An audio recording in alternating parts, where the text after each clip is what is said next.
It's okay. Off your mic. It's okay. She off your mic. Chai! Now wow, people wey suppose talk truth to power don't off mic. And if we talk, now 500,000 they go summer us, call them hate speech. But fear not, Maiyegun don't come. Him go torchlight every corner, nooks and cranny of all these bad people where they spoil our country.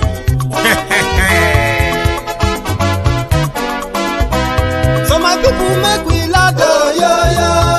Maiyegun don't come, oh yo yo. My people make we shout, oh yo yo. Maiyegun don't come, oh yo yo. Maiyegun don't come, man of the masses, oh yo yo. Maiyegun don't come, oh yo yo. Maiyegun diary Politico, yeah, yeah. Maiyegun don't come, oh, yeah, yeah. This one not the off in mind. Oh, yeah, yeah. Maiyegun don't come, oh, yeah, yeah. And in the touchlight every corner. Oh, yeah, yeah. Maiyegun don't come, oh, yeah, yeah. Okay, some people be they holla say they want the power. Chai. Them be promise us say we go get light and power. Nah. Them hustle sote they can't get the power. But now they know they do anything with the power. Sure. Every day, dollar, just they get the higher power. Over naira. See them talk say, make we off mind. But thank God say, Maiyegun don't come. So my people make you laugh. Oh, yo, yo. Maiyegun don't come. Oh, yo, yo. My people make we shout. Oh, yo, yo. Maiyegun don't come. Oh, yo, yo. Maiyegun don't come, man of the masses. Oh, yo, yo. Maiyegun don't come. Oh, yo, yo. Maiyegun diary Politico. Oh, yo, yo. Maiyegun don't come. Oh, yo, yo. This one not they off in mind. Oh, yo, yo. Maiyegun don't come. Oh, yo, yo.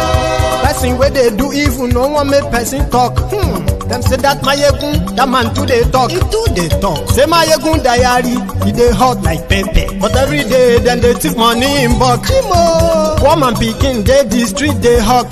Still them talk say, make we no talk. But thank God say, Maiyegun don't come. So my people make you laugh. Oh yo yo, Maiyegun don't come. Oh yo yo, my people make you shout. Oh yo yo, Maiyegun don't come. Oh yo yo, Maiyegun don't come, man of the masses. Oh yo yo, Maiyegun don't come. Oh yo yo, Maiyegun diary Politico. Oh yo yo, Maiyegun don't come. Oh yo yo. This man not the off in mind. Oh, yeah, yeah. Maiyegun don't.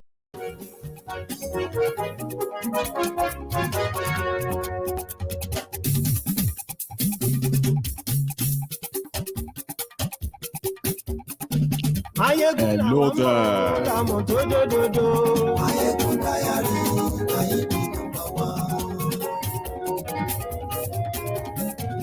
Maiyegun làwa mọ̀, làwọn tó dòdòdò. Maiyegun ti dé o, ọ̀rẹ́ aráyé. Good morning to you, good afternoon to you, good evening to you from wherever you're watching from. This is Maiyegun live. Gbogbo bó ṣe ń lọ ni Maiyegun já wa sí. Àṣírí ọ̀jẹ̀lú kì í kó níbẹ̀ o. Bó bá ṣe àní Maiyegun máa wí. Thank you. Share the broadcast, read the caption, read the description as well. I mean, just to get yourself in tune into what we are going to discuss tonight. It's quite going to be interesting as well. The line will be open at some point, and you can be part of it too. Godfatherism, kò sí lọ́rọ̀ Maiyegun, Maiyegun diary. Ẹ farabalẹ̀ sẹ́ o, kẹ́gbọ́rọ̀ lẹ́nu o. Maiyegun diary. Àní Maiyegun làwa mọ̀ tó dòdòdò. Maiyegun diary. The biggest of the conversation tonight should ordinarily be the tanking economy that will further create more poverty, joblessness, insecurity, that is through the increase in crime.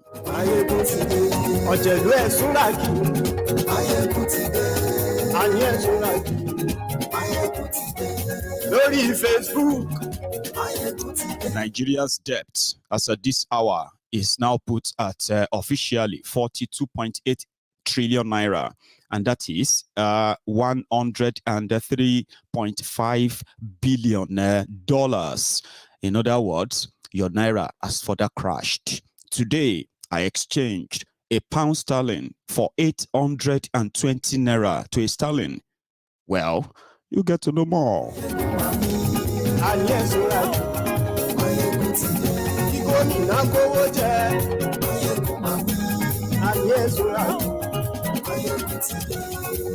Also tonight, the news of the PDP crisis has now gotten worse. Yes, the Wike's camp have pulled out of Atiku's campaign, something they are doing, according to them, in solidarity, called Southern Solidarity.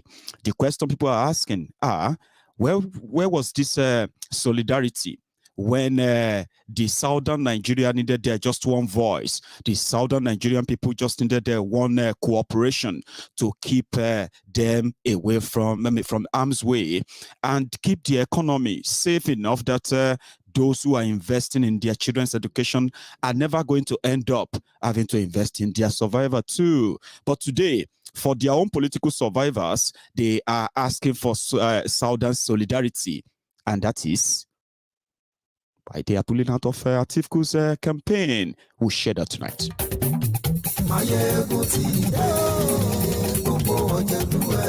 And there is also this part, which is that of MC Oluomo. Now, you saw the video of the sticker that they are forcing people to buy in Lagos. He came out to deny it, but he didn't just deny it. He said a lot of things. I think we should start from there or start from Atiku's side. But the first part is to refresh your mind. The clip that exposed what you are likely going to have to live with in Nigeria. This one.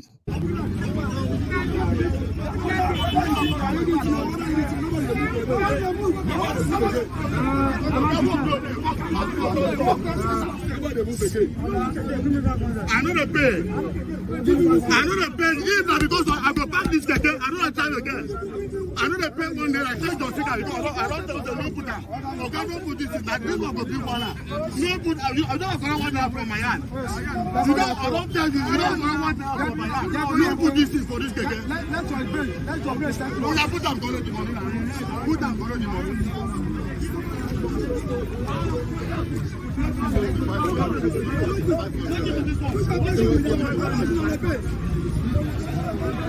I know that play with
no put this in for now.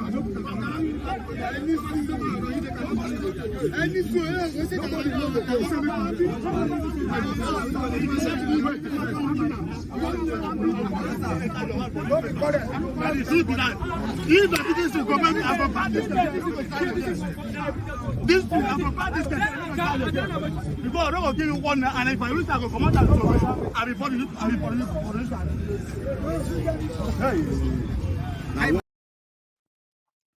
So that's the clip. Everyone saw it, okay? And even though some people are feigning kind of surprise, how is that possible? Oh no, I am supporting Tinubu, but I don't like this. You know, normally, right? Normally, during electioneering period, you know, you have to print flyers, you have to print all kind of paraphernalia, campaign stuff, and you mostly give them out for free. Okay. Over here, you know, in the UK, usually those souvenirs are paid for by supporters of a political party or the candidates as a means of raising fund. Okay. So, but stickers with your picture, you'll be happy for anyone to put that on and just do a free advert for you wherever they go. But that is not what it is in Lagos. So when I shared that yesterday, before it became this viral that you have seen it everywhere now, yeah, the first thing that came up was that many people were trying to pretend that they are surprised. Now, let me give you something. When democracy started in 1999, there were no Agberos in Lagos, okay? What you had then were, and they call them NURTW, and I don't know if they were even operational, because if you remember, it was the military rule, and during that time, when Marwa was to probably hand over to Tinubu, so one of the industry he created is this Agbero, okay?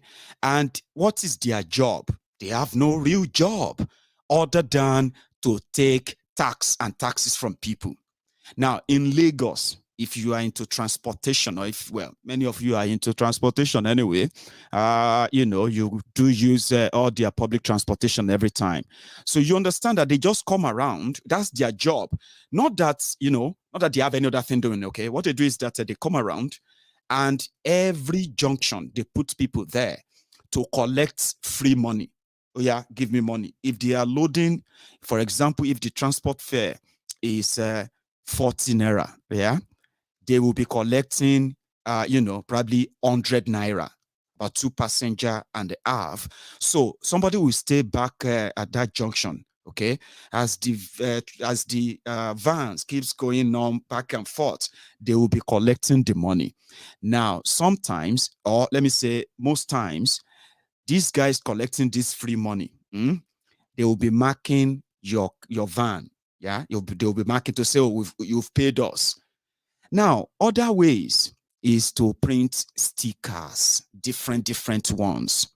Mind you, these guys are not working for local government. Whatever they take from that system, go straight to them and those who gave them that platform, Tinubu. So this is what became the norm, okay? As more and more, you know, young people, right, are being stifled the proper education, the proper opportunities. So more and more keep falling into that kind of employment that Tinubu created. In other words, he created other gang leaders, harm to the teeth, that are always being available for elections. It's like trade by barter of a thing, okay? Now, local governments have their own stickers, okay, and what they take from everyone from everywhere as the normal revenue.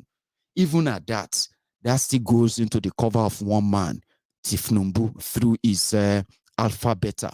But you see, these guys, Agbero or no Agbero, like I said, it's like a trade by barter, okay? They need security. Politicians need Muazu. Tinubu needs Muazu. Thugs, armed, in their hundreds, their thousands, tens of thousands, as many as possible. Do you get that now? Now, how do they keep them operational, active until the next election cycle? That is why you have that Agbero job there, okay? Now, what they need to give back is every time there is an election, anywhere, they must be ready to be the Muazu for that, you know, their godfathers. You know this. I just thought I should remind those who are pretending when that video came out, okay? Do not pretend. That is the life in Lagos, Okay, and that is the life in most part of southern Nigeria. By the way, I haven't traveled much to northern Nigeria, okay, but you see that of Lagos, it is the template, and no thanks to Tinubu and then their oceans. So they came out, they said, it is the turn, it is our turn, yes. And in this time around, we're not just going to be the Muazu. All of you in Lagos, your landlord want to contest for president, and you all must pay. One way or another, everybody will pay. Of course, everybody will have to pay. But like that, I think the response of the people really jolted them that MC Oluomo responded in Yoruba, right? And even committed even more and worse sacrilege. Listen to this. I will do my best to interpret a little bit. ẹ̀yin èèyàn mi lọ́kùnrin lóbìnrin àwọn olórí burúkú kan ló gbé stíkà ọ̀yà aṣíwájú síbẹ̀ ọ̀yà Ṣẹ̀tìmá síbẹ̀ ọ̀yà Sanwó-Olú ọ̀gbẹ́mi náà síbẹ̀ wọ́n wá gbé jáde yìí pé kọ́ máa lọ tà ní 1,000 pé ọ̀n wá campaign ẹ̀ rí pé orí yín dàrú. ẹ mọ̀ pé mo sọ̀rọ̀ lórí social media rí nílé ayé mi but eléyìí ẹ lè black name wa ní Nàìjíríà because ọgbọ́n lẹ lọ dá lẹ́bí ń ṣerú ìkọ́ bẹ́ẹ̀ yẹn ní adúrú mi àní pé kọ́ mú stika pé kọ́ máa tà ní 1,000 ṣé bí pa wá ni àbí àìrí owó fi ṣe ìkọ́ni ìrọ̀lẹ́ jẹ́ ń pa ẹ̀yin ọ̀tá ìrọ̀lẹ́ ń pa ṣóye yín sí ibi tá a bá máa dé a máa dé bẹ́ẹ̀ aṣíwájú ló ní present yẹn ń ṣe rẹ̀ ní agbọ́rọ̀ lónìdùmarè aṣíwájú máa dé present yẹn kò sọ́gbọ́n tẹ́lẹ̀ dá kò sí nǹkan tẹ́lẹ̀ ṣe ní Nàìjíríà yìí àwa ló kàn ẹ̀jọ̀ rastan ẹ̀wọ̀n pé èmi ò ṣe fídíò rí ẹ̀jọ̀ rastan gbogbo ibi tẹ́ bá ti rí nǹkan bẹ́ẹ̀ yẹn ẹ̀ nà wọ́n wọ station ẹ̀yin tẹ́ bá ti rí síkà lọ́wọ́ ẹ̀ tó bá ń tà pé park and garage ni ẹ̀ nà wọ́n wọ station kẹ́pẹ́ nọ́mbà mi 08037168492 ẹ pè wá àbí kẹ́ tẹ̀síwájú pẹ̀ tí mọ́nítọ̀ ọ̀hún ẹni tó bá ń ṣerú nǹkan bẹ́ẹ̀ yẹn ẹ má sọ wá lórúkọ burúkú olè níyín bóyá ẹ̀yin yíbo àbẹ́yàn kan ló ń dọ́gbọ́n sí i àbẹ́yìn kan lẹ̀ ń dọ́gbọ́n bóyá ẹ̀yin opponent bóyá ẹ̀yin PDP lẹ̀ ń dọ́gbọ́n ibi tá a bá ti rí nǹkan bẹ́ẹ̀ yẹn ṣe ẹ ti understand sí i Lagos State wá dẹ̀ ní kò ń ṣe àrùn ojú tá a bá ti rí iṣẹ́ tí gómìnà wa ń ṣe ribiribi Lagos State tí ó ti yẹ yìí sí àwa la ní second time kò sí ìkọ̀kọ̀ ẹ ti understand gbogbo àwọn tó bá ń lọ dọ́gbọ́n tó ń gbé fake rumour bẹ́ẹ̀ lọ ṣe nǹkan jáde tẹ bá ti rí ìkúrú nǹkan bẹ́ẹ̀ yẹn níta ẹnà wọn wọ station ó lè jẹ́ àwọn ọ̀tá ni because gbogbo ẹ̀ láti ṣèwádìí àmọ́ ibi tó jẹ́ ààrẹ nìtì ibi tó sọ àti débẹ̀. So sorry, I'm going to try and do some, interpretation of what he said so that you will know. He said some unfortunate people who just wanted to blackmail them. Sorry, he said black name, but however, some unfortunate people who just wanted to blackmail them, printed those stickers and they put Ashiwaju there and Setima. Yeah? And they printed Sanwo-Iku there and his own picture. And they are selling it to people for 1,000 naira. That if they see anybody anywhere with that sticker selling it in Lagos, they should beat them. Beat them to nearest police station. That is them saying, no, they didn't do it. It's not them. Okay? Right. Then he continued. He said, this is the handiwork of enemies who don't want Tinubu to be president. And whether you like it or not, Tinubu is going to be the president of Nigeria. in this Nigeria because it is their turn. Some said president or president. I'm trying to make a loose interpretation now, okay? That whether you like it or not, Tinubu is going to be the president of Nigeria. It didn't stop there. He said, we have done investigation and we went to the place you said. There's nothing like that. That it may actually be the handiwork of Igbos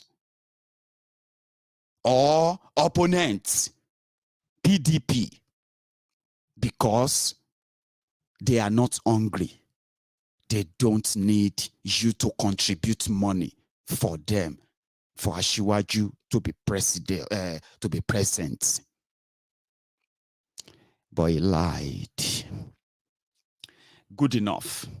I am going to replay that clip. And for those who have been in garages where people have had to fight the Agberos ever before, please tell me, do you think this is the handiwork of? I'm still coming back to that too. You know, I have always been saying, because I know these people very well. I know them. Okay? I am a Yoruba man. I grew up in Yoruba land enough that I am more grounded, traditional, and omoluabi than many of these Tifun Laurent, many of these Alakpama Shishes, many of these Agbero pickpockets that are attracted to Tifnumbu. And the reason why people like us need to continue to speak up is that these guys don't represent Yoruba's value or culture or tradition or anything at all. Everything about Tifnumbu, and if you look around those around him as well, is always questionable. Okay? And because of who they are and what they are propagating and what Nigeria has become today, before they further use Yoruba name to further polarize not just the Yorubas, but polarize Yorubas against other people from other parts of Nigeria for their selfish, greedy, self-centered reasons. People like us need to continue to speak out all the time. These guys don't represent us. Everything about them reeks of God. Now, why did I say that?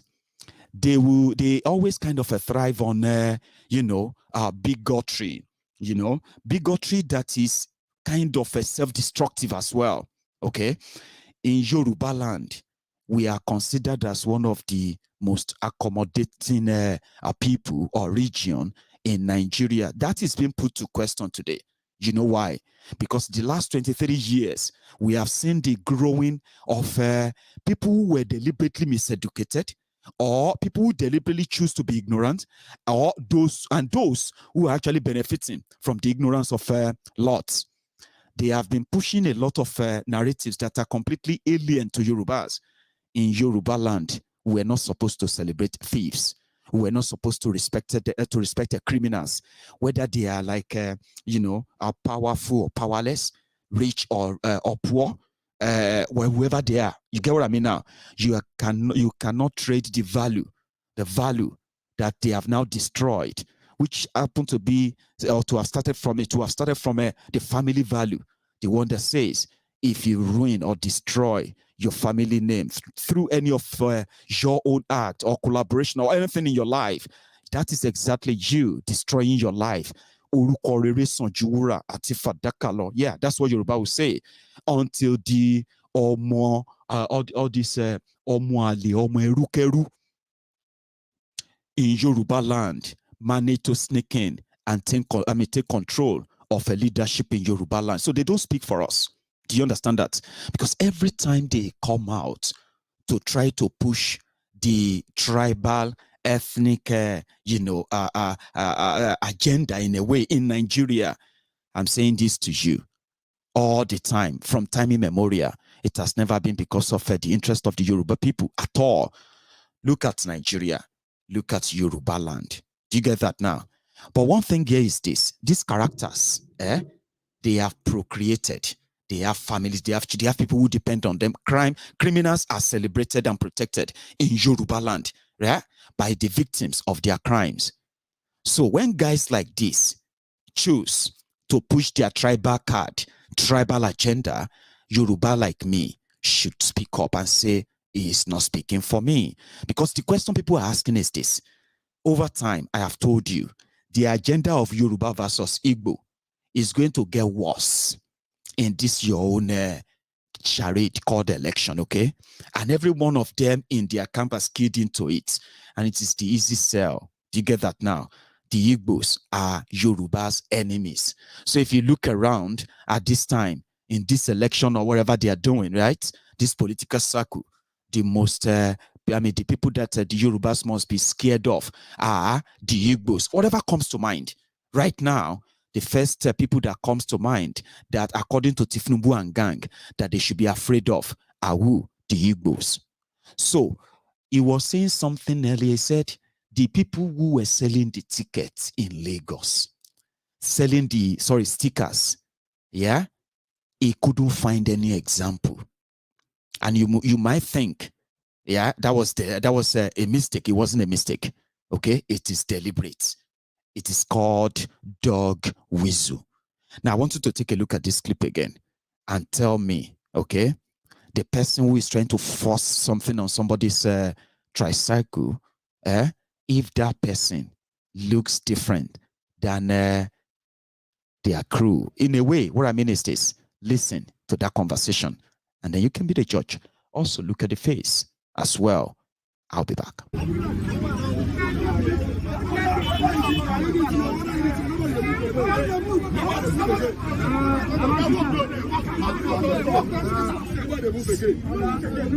I know the pay. If not because I go back this Keke, I don't have time again. I know the pay one day. I change your sticker because I don't tell the no put that. Okay, don't put this in that. This one go be one. No put. I don't have one now from my hand. I don't tell you. You don't have one now from my hand. No put this in for this Keke. Let's your brain. Let's your brain start. Oh, put them collect the money. Put them collect the money.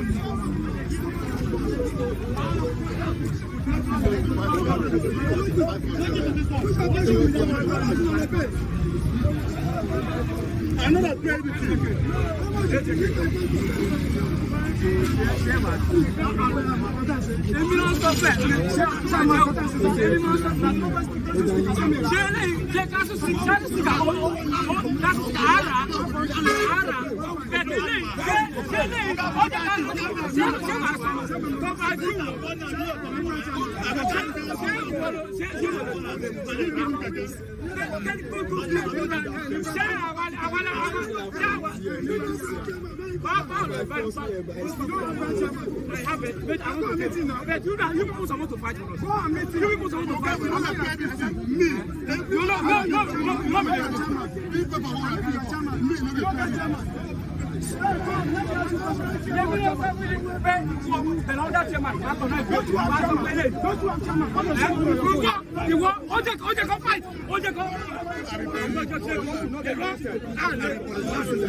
no put this in now.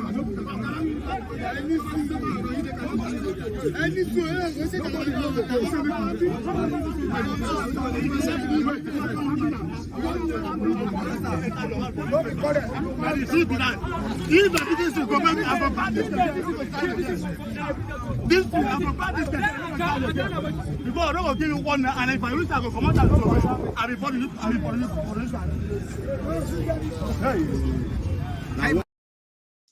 So because of Tinubu, if you go to all of the motor parks, garages, markets, and then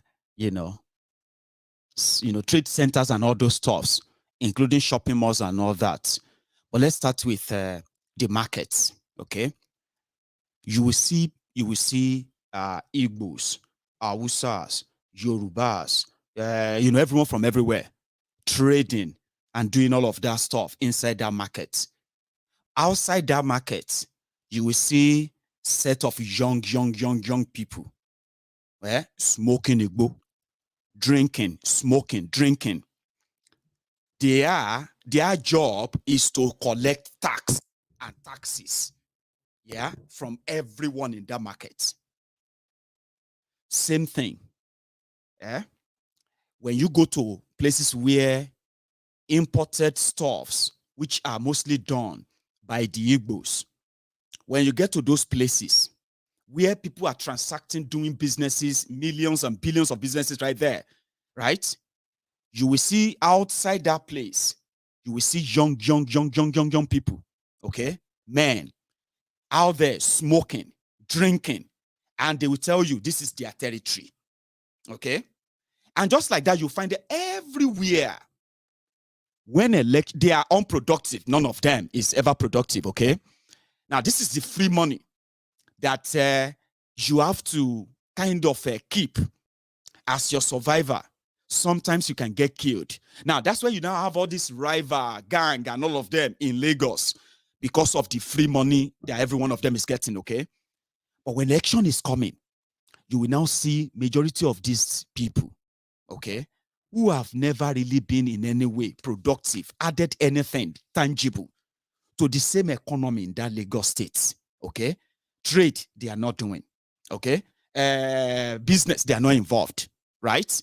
Even working for government to ensure that every revenue from every trade that happens in every part of Lagos, yeah, goes straight into the cover of government so that they can reinvest same into infrastructure that possibly could create jobs, right?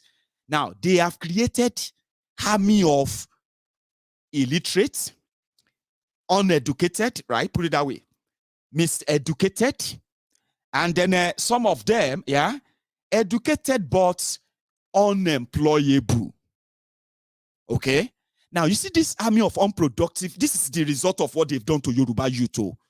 Now, when you turn around everywhere, when election is around like this, that's when you start hearing them. Go back to your state. Go back here, go back there, because according to them, yeah, that is the moment they feel threatened.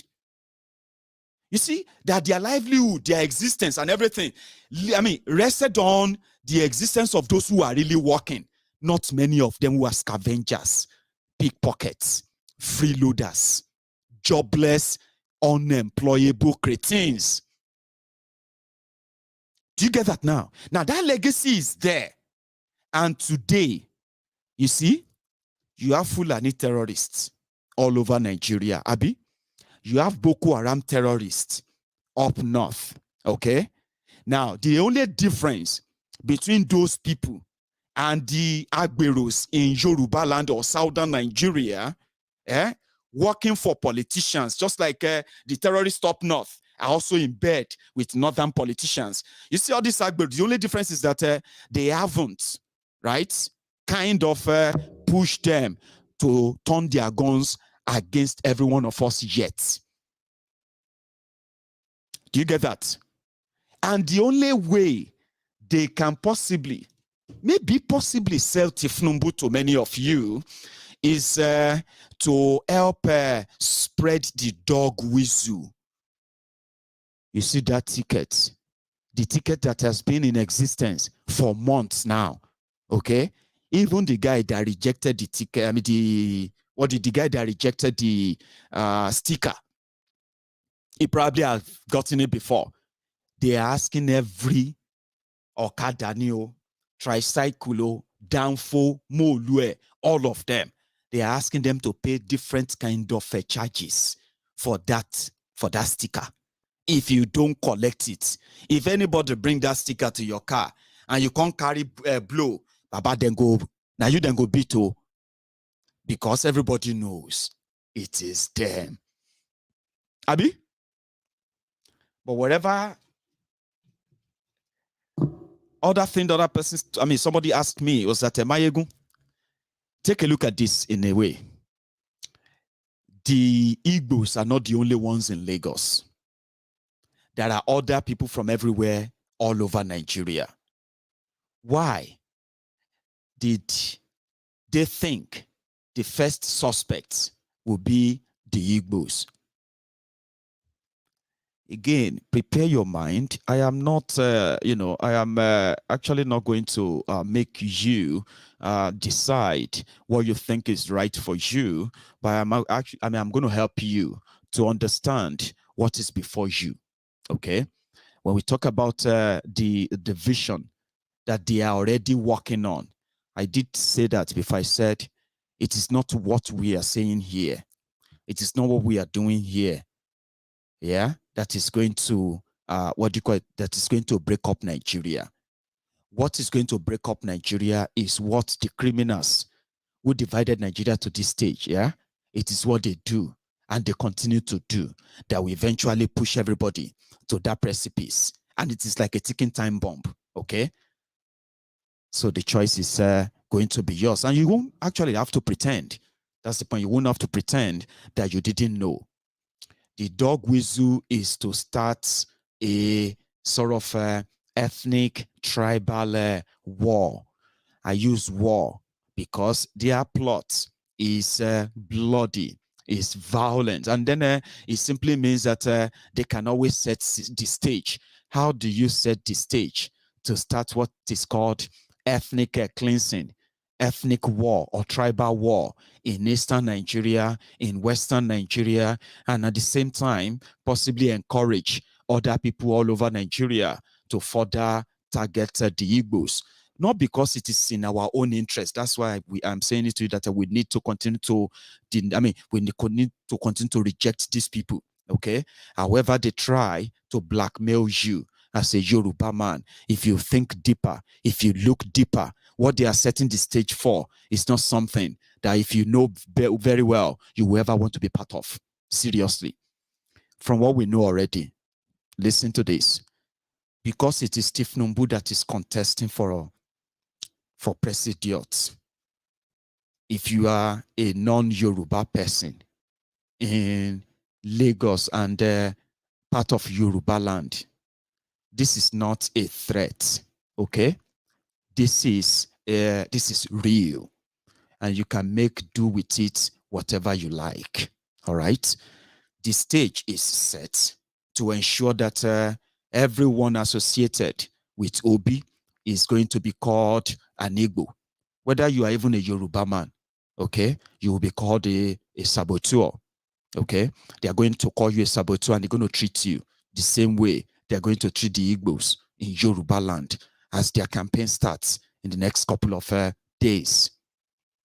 Now, this is deliberate, okay?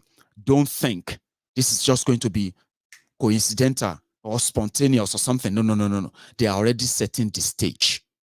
There are already different of their groups whose main goal is to ensure that, listen to this, the Igbos are already saying that Lagos is no man's land. Yoruba, they want to take over Lagos and the rest of that, and they want to use Obi to do that. They are already spreading that among many other things that they are spreading on different platforms, WhatsApp and everywhere, okay? And the purpose is to ensure that they spread the fear enough. And whenever something spark somewhere, the reaction that will follow will just be like, have they been waiting before to attack the Igbos? I won't use the word attack now. I can tell you this for free. What they have in stock is this. If Ashiwaju, they are Ashiwaju Tinubu. In fact, let me put it this way. To start with, if you are watching me right now, you know personally, I am not interested in the old charade, but that doesn't mean that I am not affected by whatever is going on or whatever is going to be the outcome of that. Therefore, I can tell you this for free too. If you are watching me right now and you are one of those who are underrating Tinubu and what the stunt it can pull when it comes to this presidency that is after, whether you are thinking that, oh yeah, they are, it's going nowhere. I'm saying this to you again for free. You better think again, okay? If you are one of those who believe that Tinubu is going nowhere, and just like that, he is not, then I'm going to ask you to think again. Because listen to this. Part of their plan is that those they believe as number one enemy of why Tinubu may not be president, is not the people of the North, though. Okay? Their number one enemy that they have already put on their table there is the Igbos. That you are Lagosian, that you are born in Lagos, you are raised in Lagos, you are the third generation of Igbos in Lagos, you are their number one target. And what they actually want to do is so specific. Igbo businesses, Igbo properties, Igbos themselves, as you are headed and as you are getting closer and closer to that charade election they are putting together, you are going to sense it. You are going to feel it. I know some of you are saying, if they come, they will meet you. It doesn't really matter, whatever it is that you are prepared for. Yeah, it is just what they believe must happen. And again, I am not saying that in a way, you probably won't have your way around it. I actually want to warn you just beforehand. Part of what they are doing is to make sure that, you know, they are in Lagos. They've been in charge of Lagos for a very long time. They have all the demographic map of Lagos. They have all where your businesses are and the rest of them. Now, the message out there among them is that the Igbos are enemies of Yorubas because they are not supporting Tinubu. But as much as, I mean, as dark as this message is to those who have received them, as shocking as they are to some of you who have read some of these messages, yeah, the point here is that these guys are evil. They are dark-hearted. When you see them with that picture of Tinubu and all that, everything around it is dark. And it is so dark that even if you are a Yoruba man, you can be, in fact, killed as well. In fact, you will be killed, not that you can be. Because according to them, it is their turn. And as it is their turn, well, if you are up against that, if you have to leave Yoruba land, then you have to leave. But as dark as their minds are, put it this way, there are Igbos who are already rooting for the same Tinubu. There are Igbos in Lagos, all over Nigeria, who have one group or the other, who have met with him, pledged their support. There are Igbo actors, Igbo actresses who have pledged their support. But guess what? In their book, whether you are supporting Tinubu or not, whether you are Igbo or you are from Niger Delta Ijo, or you are from any other, you know, if you are from any eastern part of Nigeria or Niger Delta, to them, you are Igbo. And in that regard, it is so bad and so worse, right? So toxic that those who are actually Yorubas are now being asked that if you are not supporting Tinubu, as it is now, it is war, because they want to be sure that those who are against Tinubu, if they are indeed Yorubas, or they were like fathered by Igbos or murdered by other stuff. So that message is that toxic within their circle. And you don't need to look too much to know that the likes of MC, the likes of, there's this guy in Ogun State. I want to remember his name, but I can't remember his name right away. But anyways, Efele Ijabode. And then you move straight, like you're going straight to, you know, to the Niger Delta part and you stop by in Edo, Benin. They are already empowering Kabaka as well. And this recruitment is all over the place. And as they are recruiting them, they are giving them set agendas. And most of them is that the number one on the table, the Igbos. I don't know how they come by this, but it is what it is. And you don't need to pretend that you are not saying it. I am a Yoruba man, and I am so kind of, on my own part, I am personally worried for what it is going to be like from the next couple of days. Yeah, that is why you see that MC pushing it to the Igbos for printing stickers in Lagos for Ashiwaju and all of that, and selling same. It is called dog whistle. Okay, dog whistle is to say, oh yeah, fine. I mean, what is wrong in printing Ashiwaju ticket? I say, but that's so wrong that you are now forcing people to buy it. That doesn't make any sense. How are you sure that they are forcing people to? Did you see anybody they force? But you saw that video of these guys. Is that not the only video? I know so many people who have the sticker. They did not pay anything. Some of them paid. That is the character. At the end of the day, we say, I know the Igbo people who have printed some of the stickers who wanted to sell them. I know Igbo people selling them. Now, all those statements, they are called gaslighting. Dog whistle. Gaslighting is to say, deviate. Do you get that now? And if you see some of them, let me tell you something as well. There are also some other fraudulent characters too, who have been hibernating. Do you get that now? They have been hibernating with many of us in the last 1-2 years. When you say Yoruba nation, they will say now. But the moment Aṣíwájú àwọn àtọ̀ọ́lé, Aṣíwájú àwọn olè, Tinubu Jaga bandit, the Jaga addict, the Jaga, Anyway, sorry. The moment they said, he's managed to buy his way, he don't become the candidate of APC, now so people wait, they shout, break up Nigeria, Yoruba nation, Yoruba nation. Now so they started catching feelings. Maiyegun, you are a Yoruba man. I don't expect you to be talking like this. I thought you are a Yoruba man promoting Yoruba nation. Why are you saying all of this about Aṣíwájú?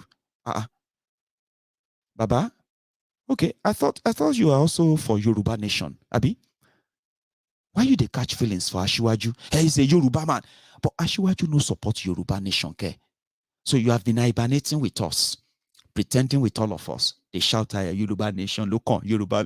It didn't take long, okay? It didn't take long. But they are here too. They are watching me. Maiyegun, I stopped watching that Maiyegun. The moment he started, attacking Aṣíwájú. I supported him because I was watching him because of Yoruba nation. You are watching Maiyegun because of Yoruba nation, right? And the Aṣíwájú àwọn àtọ̀ọ́lé, Aṣíwájú àwọn gbéwìrì, Tinubu, who is promoting Buhari, that is killing the Yorubas through the armed Fulani terrorists in Yoruba land. Facts. Now you are catching feelings for him because he's a Yoruba man. Ojejewe ẹ̀ṣẹ̀ dáadáa.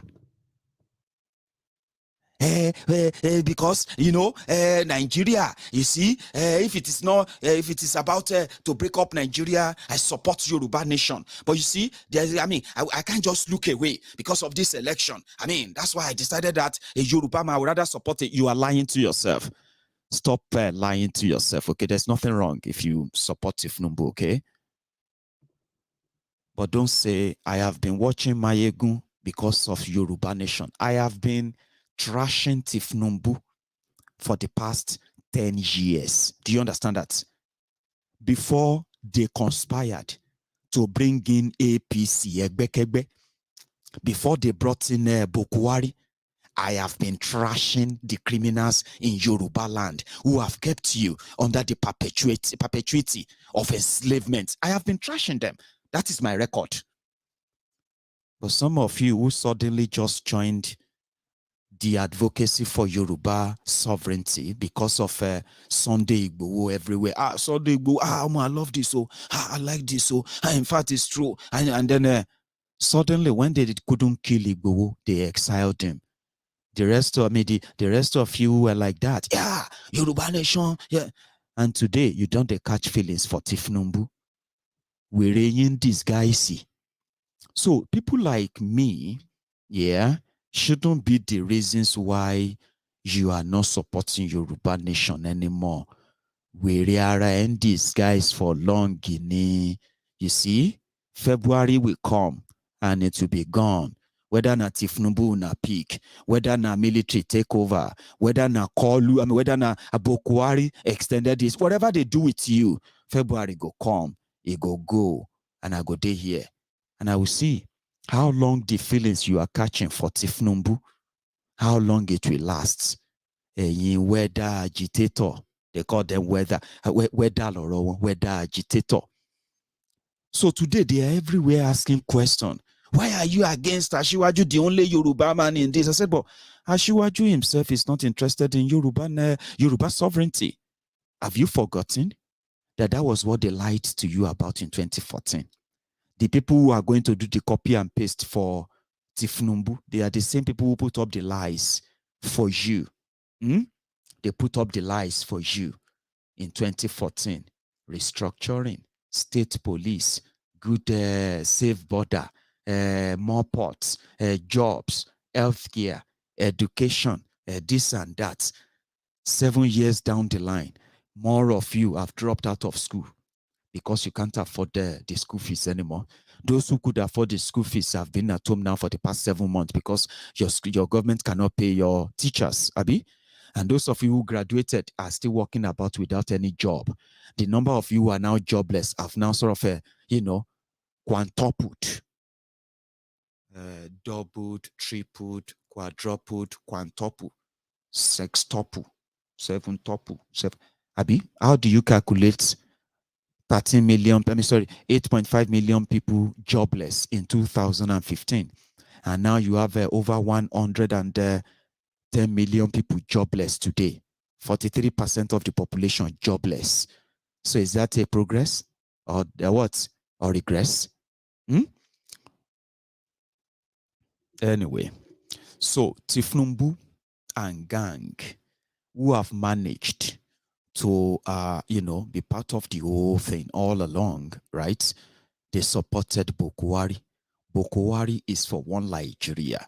Tinubu, who couldn't deliver any of this to Yorubas, after 7 years, you as a Yoruba man, shamelessly, greedily, selfishly, you want to blackmail other people to extend your suffering. And you said it is because it is the Yoruba turn. Èmi ò sọ pé kì í ṣe Yoruba turn o. But the point here is that if it is your turn to shori buruku and the rest of that, stop using Yoruba name for that. Stop using, because that Yoruba you are saying, right? You are not even up to 10% of the Yorubas. Do you understand that now? Those of you who are in that bracket. So, and the way you are pushing it enough is totally on Yoruba, except for those of you vile people who blame other people for what the unfortunateness that has happened to many of you today. You blame that on those who are also victims of a ruined, destroyed Nigeria. So now doing that in the name of Yoruba is why people like us will need to speak up. So when they said they are Maiyegun, I'm like, stop using that emotional nonsense, Jerry. All those things not to they work on people like us anymore. Okay? Whether you are like weather agitator, whether you are like hungry agitator, whichever one you belong to, please remember this. Every time you go out there to speak on behalf of Tinubu, stop saying you are speaking it on behalf of the Yorubas. And I'm saying it to you too. Do not let yourself be misled. Do not let yourself be misled again. Okay? They did it back then. They felt like, we wouldn't notice, but we did notice their culpability and all of that. That has brought us to where we are today. Okay? So when you are done, you will be back. I've told people that. Now, let's go to this of the PDP, people destroying people crisis as well. The Kasala is now going down. Let's start with this. The report of this AIT. A quick one. With the campaigns for the 2023 general elections in Nigeria set to kick off in the next few days, all is not well with the country's main opposition party, the People's Democratic Party, as the crisis rocking the umbrella is far from over. In spite of the vote of confidence passed on the Dr. Yocha Ayu-led national executive of the party, these PDP members, sympathetic to the River State Governor Nyesom Wike, insist that Ayu must go. Rising from their meeting held at the country home of Governor Nyesom Wike, the PDP members, who include founding members of the party, governorship candidates, former governors, former ministers, and leaders of the party from across the country, in a resolution read by a former deputy national chairman of the party, Bode George, said their position is not negotiable as Ayu's continued stay in office undermines the constitution and unity of the party. Senator Iyorchia Ayu resigns as the national chairman of the party for an acting chairman of Southern Nigerian extraction to emerge and lead the party on the national campaign.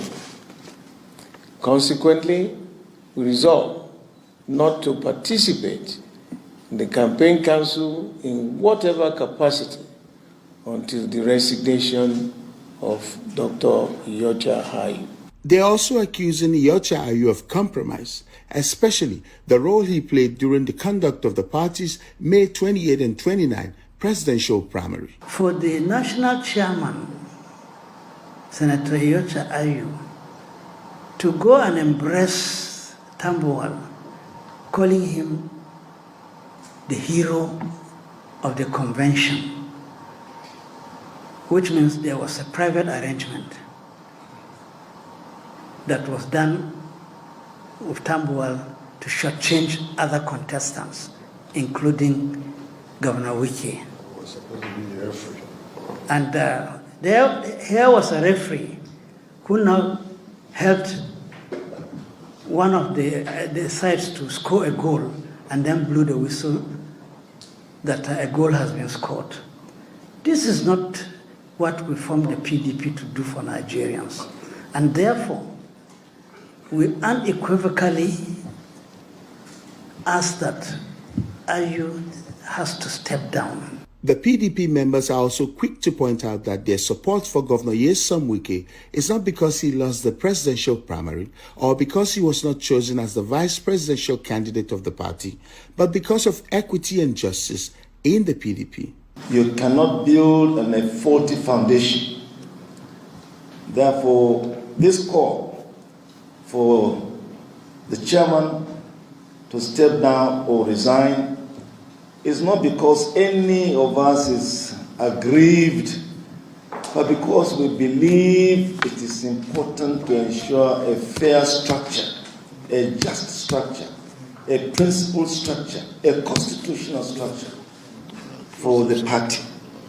If we want to restructure Nigeria, we should have the courage to restructure our party. The latest development is surely another setback for the PDP in its quest to win the next general elections in Nigeria. And as the showdown continues, political watchers warn that the party might just be the architect of its own defeat if it fails to put its house together. We hope that the powers that be will listen to the voice of reason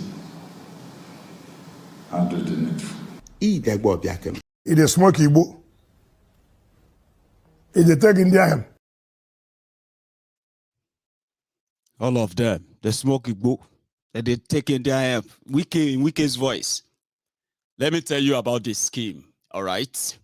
Because you can tell that there is no escape.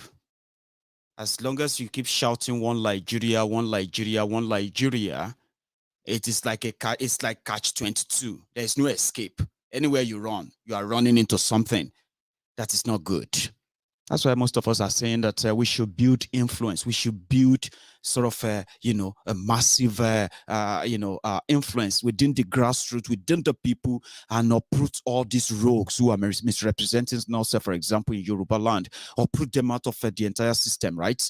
And then see if living in Nigeria is not going to be as easier as you would probably want it to be. I mean, in my own opinion, anyway.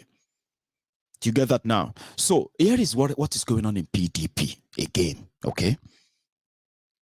You know this, that it was the Atiku, Saraki. I'm looking for those who have who had teeth.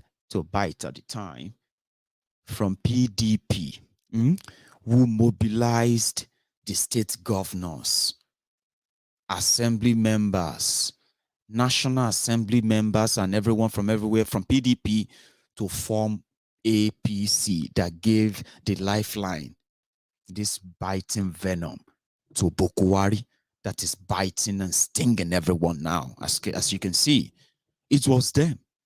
And the reason why they said they did it was because of zoning, power rotation. Northern Nigeria would do it. Southern Nigeria would do it. Something happened. They couldn't manage it and they had to leave. And then what? They killed PDP.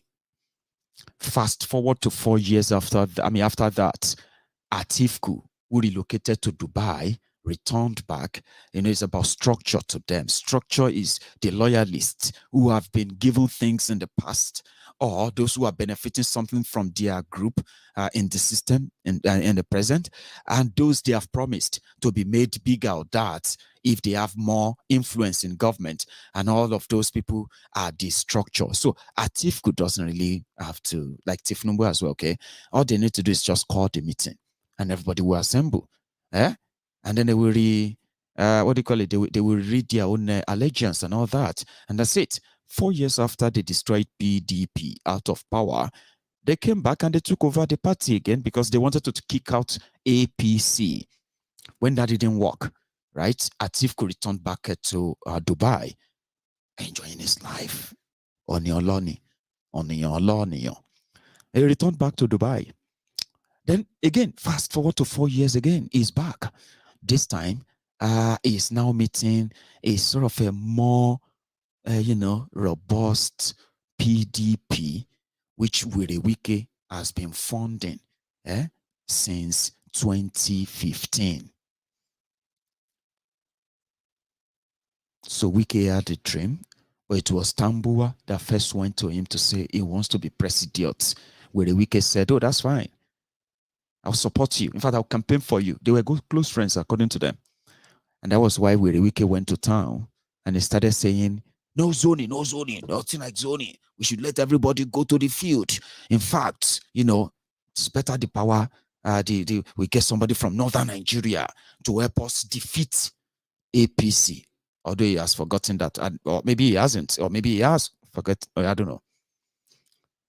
So because of Tambuwa and his relationship with Tambuwa, Wike, who couldn't remember the Southern solidarity back then, he went on all his own people there in the South, tear them up, all of that stuff. Cut the long story short, on the day of their primaries, Nigeria happened to him. He hasn't recovered since then. Okay? So Atiku emerged again. Somehow, Wike felt so betrayed and he's been throwing tantrums for the past 2 months or so. Well, in his demand, they wanted Atiku to tell the party chairman to go so that they can put somebody there. But what they are not telling you is that it is not about any chairman. No. That's why I told you that all of you should be very, very careful for beating your chest that Tinubu is going nowhere. I'm not saying this because I want you to see it in a good way, okay? I'm just saying it to you because there are some things deeper there that, I don't know what you're banking on.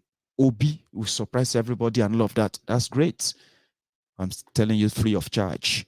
If you think Tinubu as geje as he is, right? Is probably, a no-brainer. Well, I'll tell you to think again. In fact, think again very, very well this time. So the purpose is just to ensure that they have something in, but their party constitution, PDP constitution says, if Aju goes, then a Fulani man is going to be the PDP acting chairman. That's their constitution. You know that. And then they are saying to everyone that the reasons why they are angry is because since Atiku is from the north, Aju is also from the north, even though Aju is from Benue, okay? and Benue is middle belt, not the north, okay? But they are saying it's from the north. Therefore, this chairman should come from the south.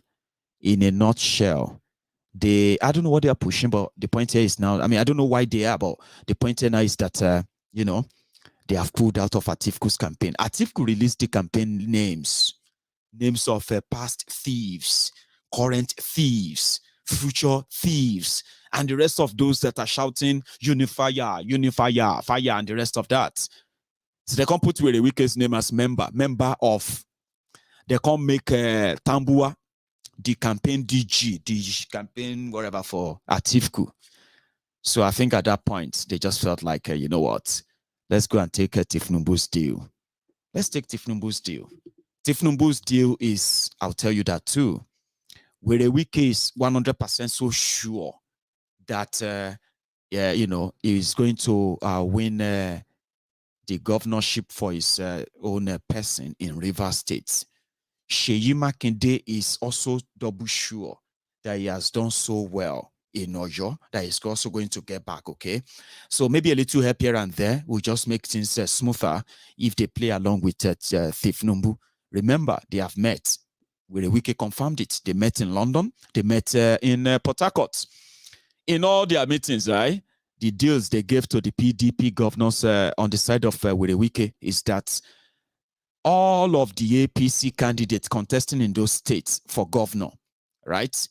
They are going to be kind of slowed down so that they will allow the PDP, you know, choices to win those states like Rivers states, states like Oyo State. I'm using the two because these two are prominent in all that is going on. They may not have told you that. Oh, you may be hearing me right now. I'm right now and say, "Koto koto welele," don't worry. It is about to happen now, okay? Because since Atiku is likely not going to, even if they send their chairman away, okay, at the end of the day, that is not the goal.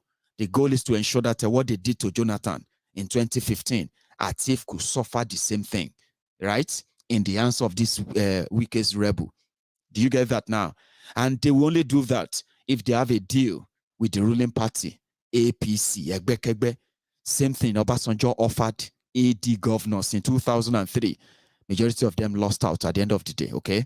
So that's the plot.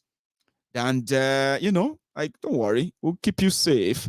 And we'll tell all of you to kind of slow down. So Atiku can forget southern Nigeria, at least as things are now, okay? They say he should forget southern Nigeria because they are not going to be part of his campaign. So Atiku has responded and he said, fine. If that's the case, fine. Ayu is not going anywhere. Because if you remember Saheed Osupa's song, there's this Saheed Osupa song that said, Ikú tó pa ládìyẹ ṣó gbọ́dọ̀ tún pè léwúrẹ́. Ikú tó pa ládìyẹ kò gbọ́dọ̀ tún pè léwúrẹ́. The kind of death, the kind of death suffered by a goat farmer. By a chicken farmer. The way we plotted to kill the chicken farmer, that same style should never really work for a goat farmer. And I'll tell you the story according to that song. According to that song, it was what do you call it? It was the chicken farmer who had a wife, and that chicken's farmer's wife was cheating on him with a goat farmer. And because the goat farmer wanted to marry her, so they conspired with other people and said, let us, kill the chicken farmer so that I can inherit his wife. Are you with me? So they killed the chicken farmer. So the goat farmer inherited the wife. So the other night, a cow seller or a cow dealer now shown interest in the wife of the goat seller. When it was advised on how to do it, they said, we just have to kill the goat farmer if you want to marry his wife. Okay? So how did they kill the chicken farmer?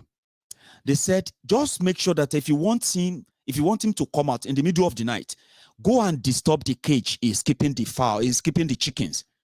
He's going to come out. When he comes out, we kill him. That's exactly how they killed the chicken farmer. So for the goat farmer, who was part of those who killed the chicken farmer before he married his wife, they said, if you want to kill the goat farmer, disturb his goats, the herd, open the gates and make sure that so he's going to come out. When he comes out, we'll kill him. Then you, the cow dealer, you can marry the wife.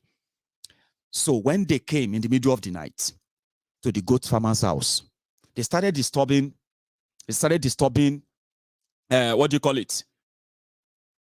One moment. I have somebody who might probably be distracting my friends in the comment section, especially on YouTube. I found a name, one weary, and I'm not going to possibly just have to mention. Okay, so we'll just have to get him out of there. So if you see another person who is actually there, who is creating any sort of a nuisance, okay, we know them. Let me know. I can get them to watch silently and quietly without disturbing others, okay? So when they came, the goat farmer was like, he remembered how they conspired to kill the chicken farmer. So he chose never to come out. The following day, he started singing, he said, should I experience the same fate like the chicken farmer when I was there, where we killed him?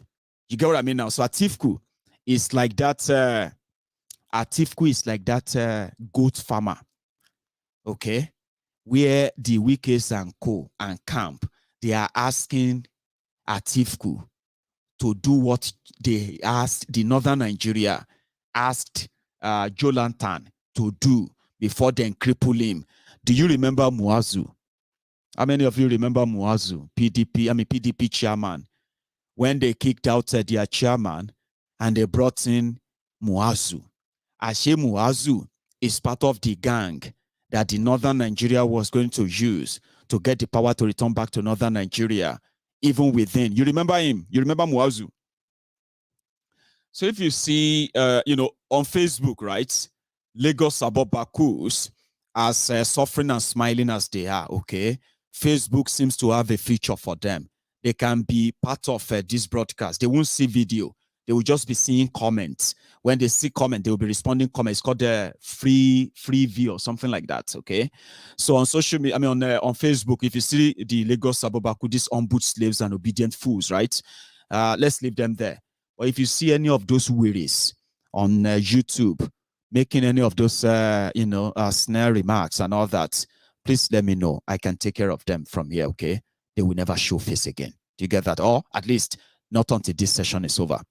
Okay, so what they did to Jolantan, when the pressure came so high, they told Jolantan that, okay, now that you want to go for second term, and it's supposed to be the Northern Nigerian's turn, we want you to remove the DA party chairman. I think their chairman then was Bamanga Tuko or something. Abi, was it Bamanga Tuko? I'm not sure. Do you get that now? So they removed him. They brought in Muazu, who is in on it. Muazu was one of those who first, congratulated the Buhari. They have the first set of people who told Jolantan that you are on your own. No? As it be, so, you better just do something because as it be, we know they with you are on your own. No? The rest they say is history. So Atiku, no one made them play the same game. He played the South. The Southerners are now rebels. With the Wike and the rest of them pro-one Nigeria for their selfish reasons for the past 7 years, who kept mute and quiet with all this disjointed union. It's not even a union, is that? You get that now?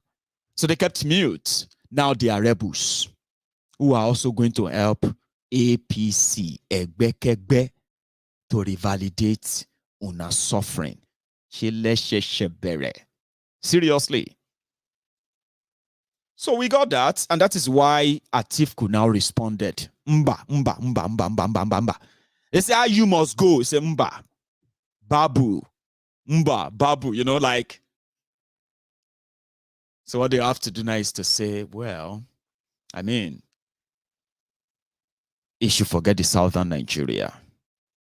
We are asking you, we are telling you, the only reasons why they want to be president or be this or that is because of the, you know, it's because of the return that Nigeria gives to them and them only, not you. You can break it up and break the chain, break the slavery, break every other thing. It's not just going to be from Nigeria, it's going to be from the same people who have been shortchanging you for so long.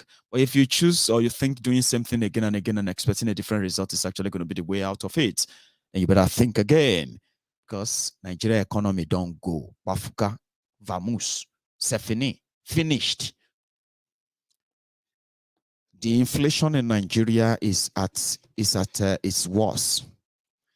If you want to, sometimes if you want to really be honest, right, with what they have turned Nigeria into and Nigerians into, some of you watching me right now, Lagos Abobakus, unboot slaves, obedient, full, sophisticated morons, all of you, Buharideens, Buharididinrins, Buharidinotus, Buharidijatus, and mean, yeah, bandit, social media adsmen, and the rest of you.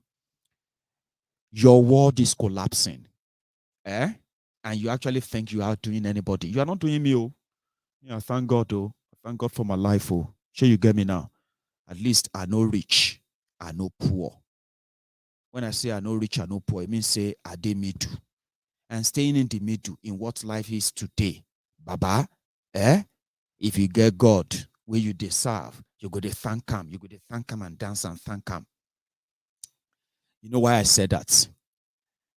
The whole world is experiencing what I don't know, maybe now catastrophic, I don't know. You know, I'm trying to find the right word for it. The whole world is in turmoil. The whole world is in the point I'm making here is this, okay? It is not easy for anybody all over the world.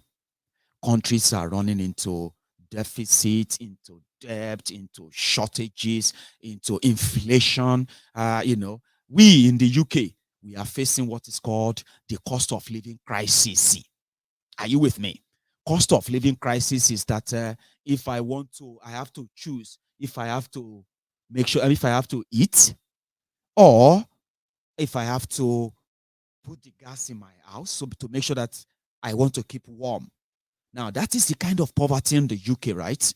But you see what you have in Nigeria, to explain it to you first. There is no template for it anywhere in the world. To say, oh, it happened somewhere before. Oh, no. They are lying to you. Do you understand me now? Okay. Nigeria debt is 42 point official. They say 42.8 trillion. That is 103.55 billion. I mean, $103.55 billion.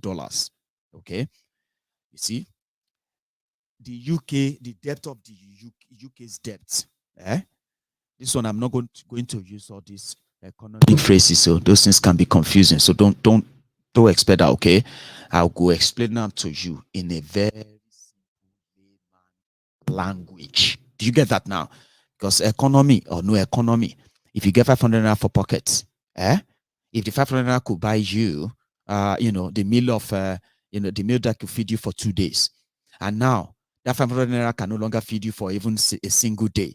Okay, if anybody is throwing about figures, speaking grammar, they are not talking to you. They are trying to confuse you. Okay, now in the UK, the economy as it is, you can say is is sort of kind of a shaky in a way. You know why? Because of the cost of living crisis, which is going to make living normally like this, paying your bills, feeding, and other stuffs like normal people do, right? But even at that, that is not caused by just because UK is borrowing money. Okay, most of this is now caused because it's caused because UK is relying on some certain essential services, goods that UK is not producing. Okay, which means wherever they are, yeah, wherever they are going to be sold is going to be determined by those who are bringing them. This major thing is just gas and petrol. Do you get that now? In Nigeria, right, your government borrowed, yeah, they borrowed $103 billion that they squandered, okay? And they borrowed it against your naira. Now, borrowing it against your naira, which has now crashed your naira to what it is today.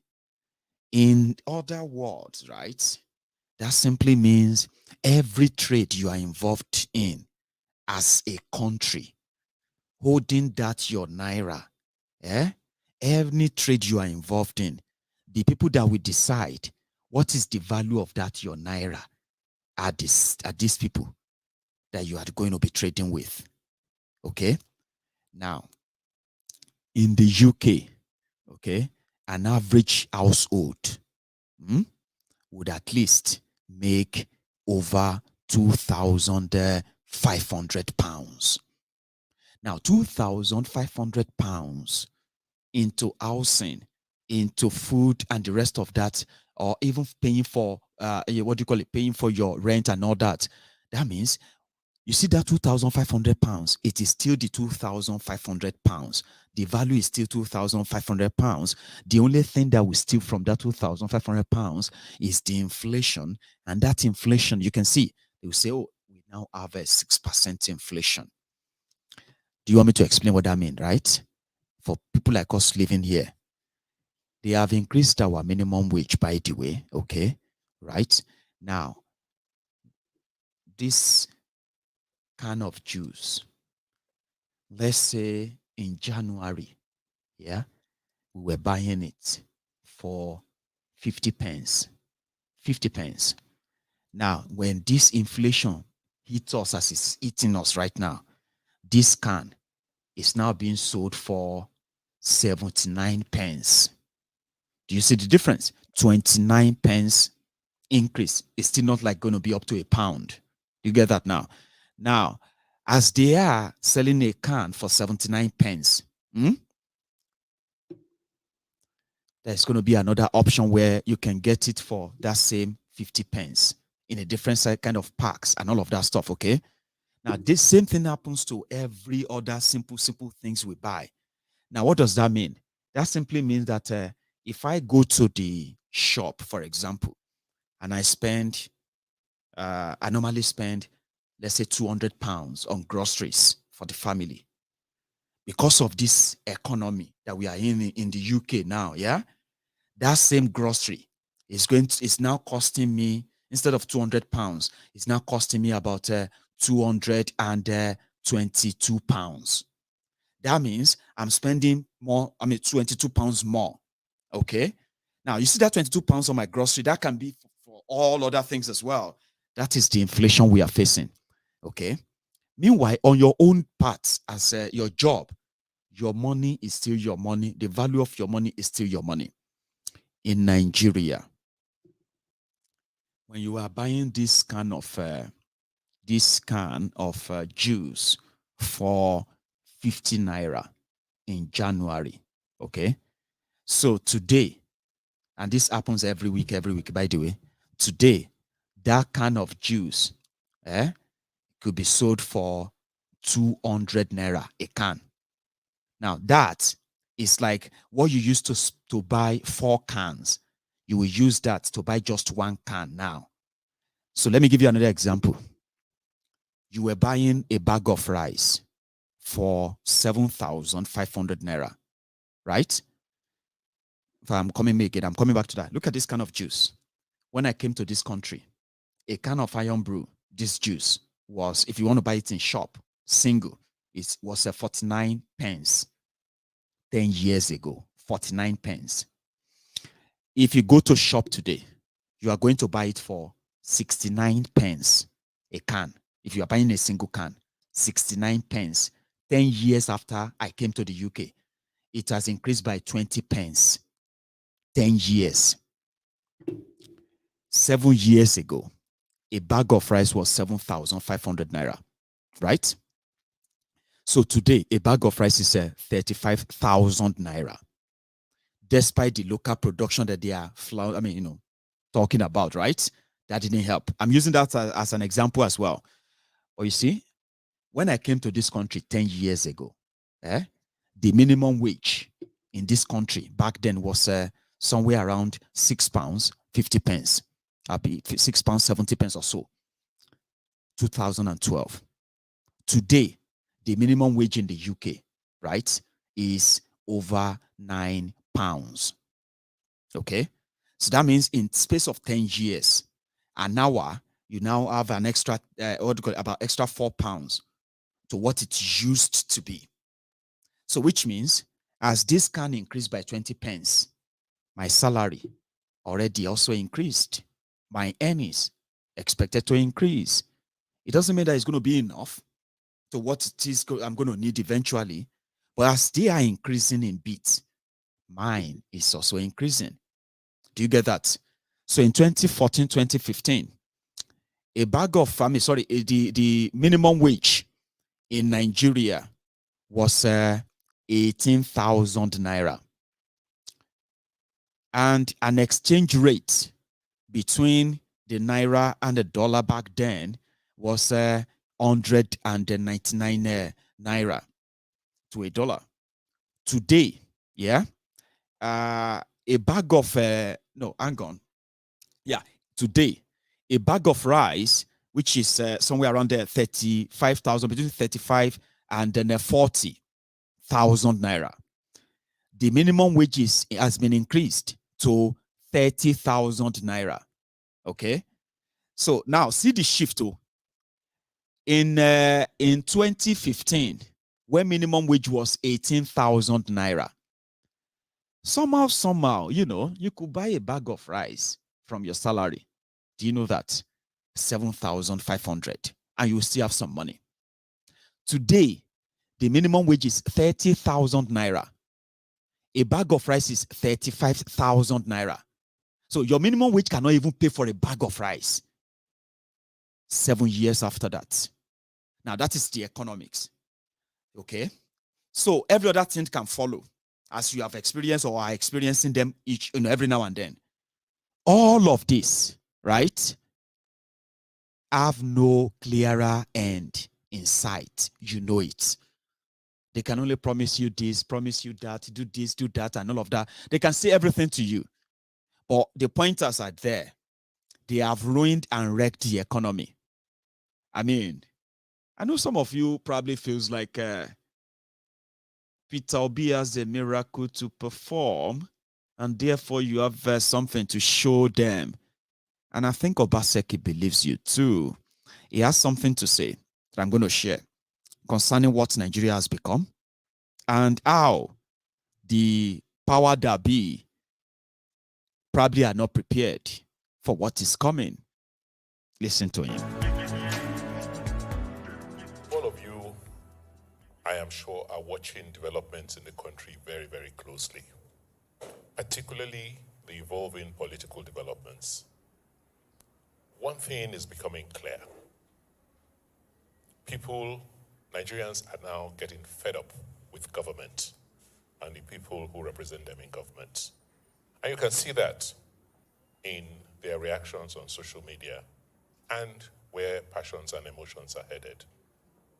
So, for us as government, and representatives of our people, I believe we will be hurting ourselves a lot if we fail to ignore these changes that are occurring and believe that things are still the same. That we've seen it before, where the ones are here. Government is for government and the people in government. We will all be shocked as we begin to see. I think democracy is maturing, and people are now beginning to realize that they demand a lot more from the people in government and the people who have responsibility to manage their resources. their collective resources. And thanks God to technology, thank God to what's happening in the rest of the world, they are going to demand. People are going to go out and vote their interests. Nobody, let's not kid ourselves. Nobody, no political party today can, thumb their chest and say, next elections, we will have clear victory. Because people are watching. The only reason why people will leave their homes to come and vote is because there's a reason for them to. It's either they are voting against something or they are voting for something. If they have not benefited, they are not likely to come out there to even show interest. So, talking about when people will react and what is going to follow. He also had this to add to it as well. We're shifting from that worldview where it was all about talk, about hype, about creating a myth, and then try to go and justify it in the polls by doing all sorts of magical things. It is not possible again. From people who ask, what have you done for us lately? That what you promised us, you did not deliver. Our road has not been done. Look at floods, how it's ravaging us, and you want us to vote for you? You think we are fools? That's how people are going to react.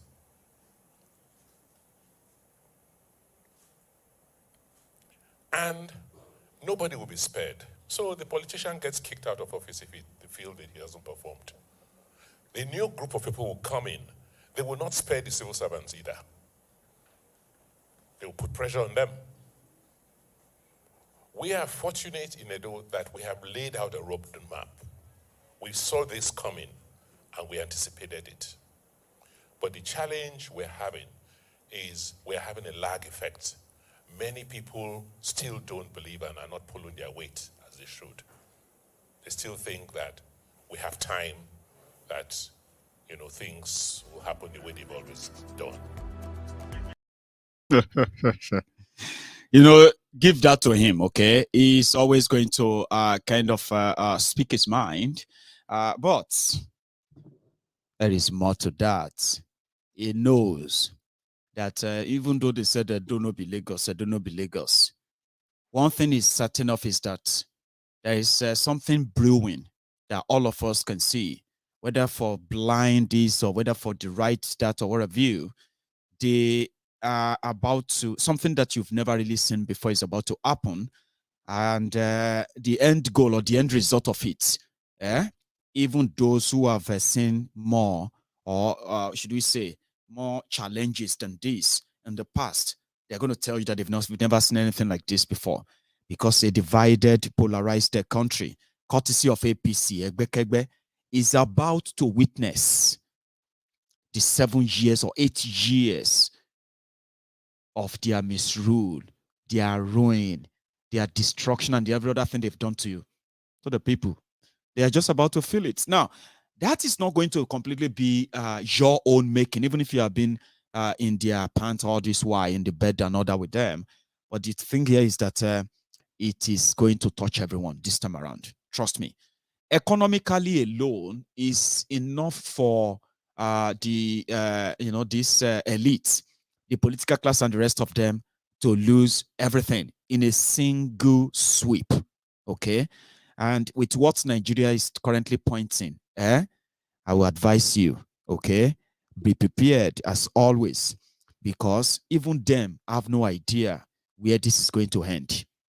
You shouting Iwolokon, you may end up shouting Egbamile in Togo, in Benin Republic as a refugee, with what they are already cooking. You are not prepared for that. You are shouting Emilokon now. Continue. I just hope you will have the strength to shout and scream and cry. Egbamile, help me, sir, because what they are building and brewing, none of them is for a united Nigeria. Or if you haven't been paying attention, or if you have been part of those who have been in bed with them, so far so good, you are destroying yourselves. You don't see it now. I told person that I'm nobody's enemy. Don't see me as your enemy. Oh, why did you hate? If I don't hate anyone. In fact, if you are looking for somebody who should be your best of the best pal, that should be Maiyegun. But it's so unfortunate that that is going to cost you the slavery chain that they currently put over you. But if you are willing to drop that, then I'll be your friend, and you would never regret that. They won't manipulate you. They won't lie to you. They will not give you this false hope that has turned many of you to zombies, lunatics that don't even know their left from their right. And that's why I said that wherever your choice is right now, just make sure that you understand them very well. One of them is this: self-destruct. It is called, if you ask me. Over 19 million out of school children in Nigeria. Oh dear. In 7 years, story alone. Do people actually really think or reason at all? All these 19 million children, they are the future criminals that are going to indeed make life miserable for you, miserable for your children, miserable for everything that you hold dear. You don't think, because your criminal leaders have made it impossible for you to think and think right. Self-destruction, we call it. In a way, we have 19.8 million out of school children. Do you get that? Children that are supposed to be in school, but they are not. But Nigeria is losing over $2 billion to oil thieves. Do you think ordinary man can steal crude oil and put it and load it on vessels and then sail out of Nigeria every day? 700,000 barrels of crude oil every day. Ladies and gentlemen, you are living in a cabalized Nigeria, controlled by gangs, militant cabals, and the rest of them. And you are just there waiting, what do you call the waiting victims, so to say, if you haven't been caught up in it already. 19.8 million children out of school because their parents cannot afford to send them to school, or they don't even have parents at all, and the system has abandoned them. Up north, they've turned them to Almajiri. Down south, they have been, trafficked all over the world, being sold off. Many, many of them like that. Out there, right there, just right in your faces. 23 years of democracy, for goodness sake. 23 years ago. Many, many of you never got the opportunity to get a real education. 23 years after that, look at you today. Grown-up adults, nearly. And I mean, nearly a man, or should I say, well, you're already a man. 23, that's massive. Yeah? They have no plan for you. And here we are. We are going to take 19.8 million of them to the future. And you are complaining about Boko Haram, ISWAP, complaining about kidnappers, complaining about this and that, in a system that they deliberately made so. So you should probably drop that hypocrisy at this point and stop lying to yourselves. Their failures stare them in the face, but many, many of you, because of waiting you on a one chop, or waiting on the chop, or waiting you the dream of chopping, chop, you ended up, covering up things that are going to later come back to haunt you. So I've advised before, and I'm going to do it again just before I wrap it up tonight. I have my reasons for saying that if you love Nigeria, okay, at this point, the ideal thing is to support the breakup of the contraption. It is for your own good, okay? So every now and then, when we talk about all these things, it is not a competition. I've told you many times, this is not a competition, okay? I used the UK, where I live, as an example all the time, okay? In the UK, we have 4 countries, 4 nations, okay, that make up the Great Britain. And you know them. They are Scotland, where I live. There is England, there is Wales, and Northern Ireland.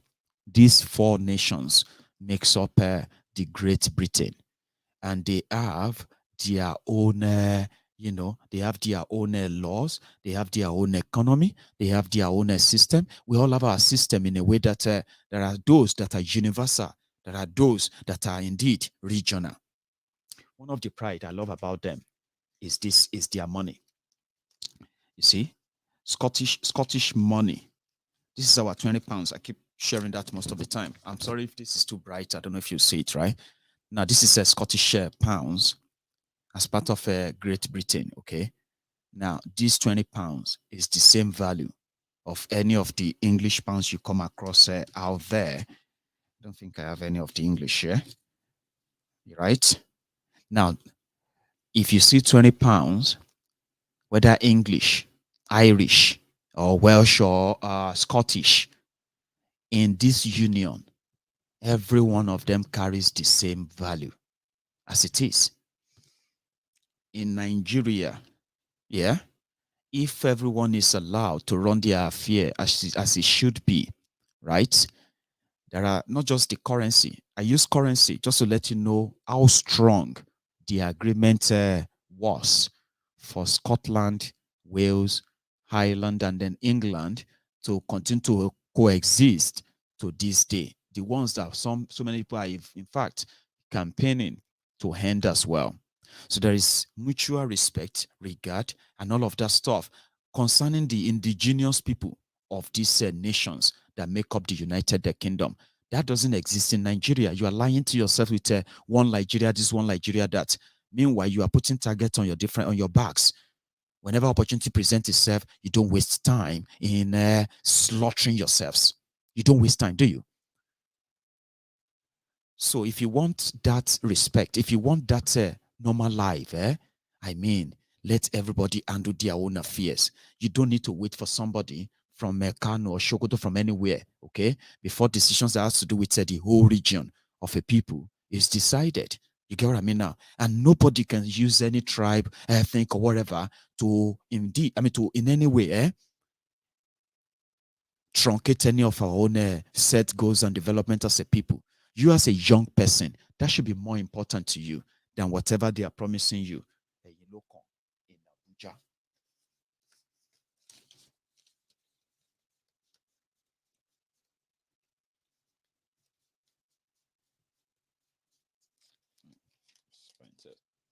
Anyway. So, Nigeria that has, in a way, continued to ensure that the best brains, people who could contribute to our health sector, to our healthcare, to our education, those who could contribute to our own, even our own local content, infrastructural development and all of that.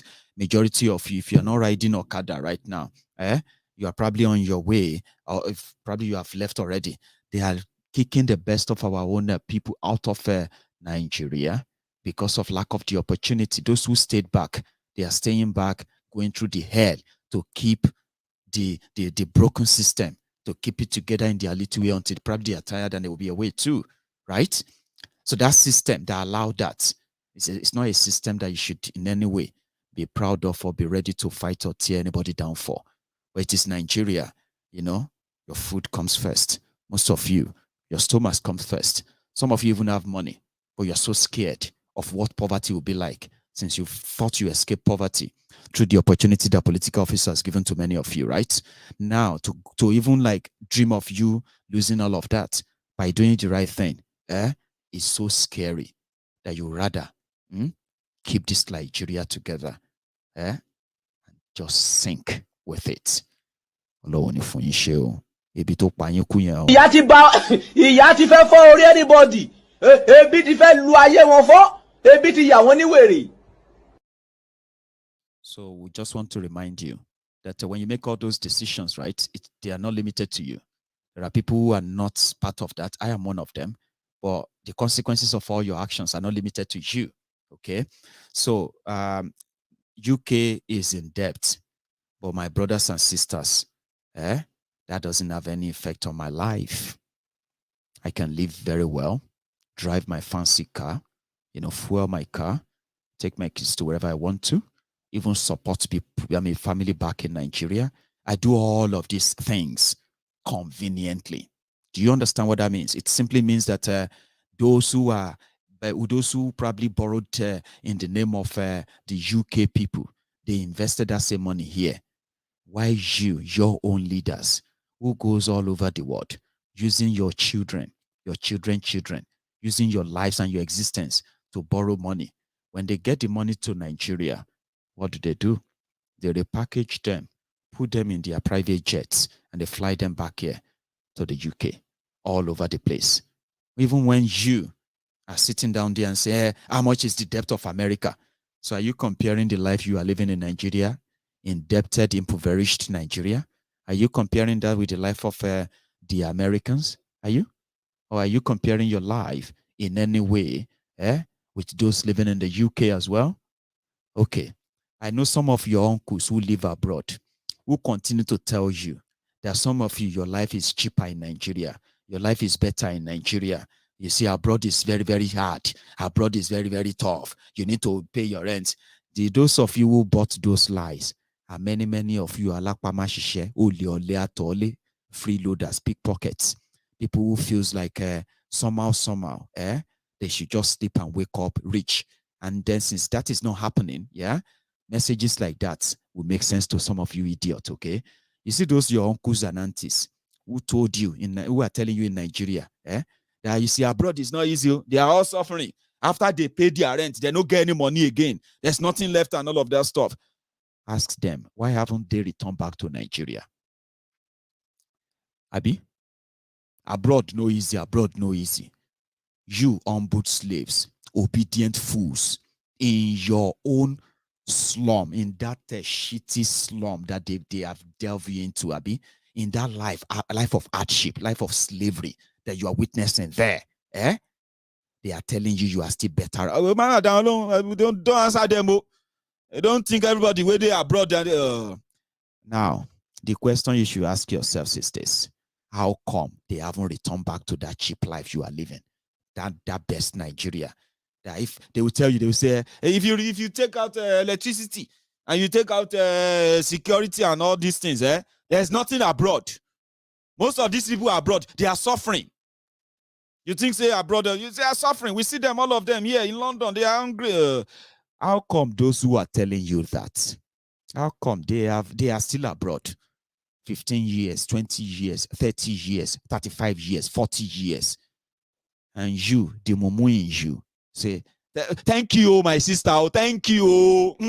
I told them, I said, even abroad, there's this brother. He's been abroad for the past 10 years. If you see him, mama no get you. Share that one too abroad. Even me that I'm here, I thank God for my life. Anyway, I thank God for my life. At least I'm not abroad. I'm doing better. You are not doing better, my brother, my sister. You are not. And that person telling you that nonsense, tell them to come back and live in a cheap Nigeria. It's so cheap to live there. And they are telling you that if you take out electricity, why don't you say, if they give us electricity, I know go abroad. Why didn't they say that these people should give you electricity so that at least the only thing that is abroad is electricity? Oh yeah, give them electricity if you think it is about electricity, Abi. They should give it to you. But you be mumu. You they call other people mumu. You think say you they wise? They never tell you say you be mumu. They are abroad. They are telling you about abroad. Meanwhile, you, codedly, you are praying to God.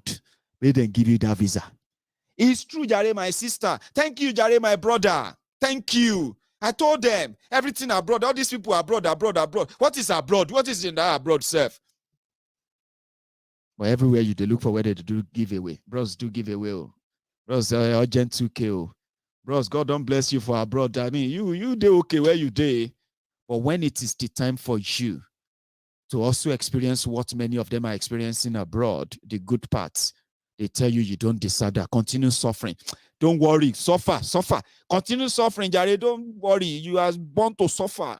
So thank you, Jare, my sister. I told them, we are born to suffer. They are talking about abroad. Share abroad. They know they suffer for abroad. All of us, where they suffer for Nigeria. Share we get to it. What is even there in suffering?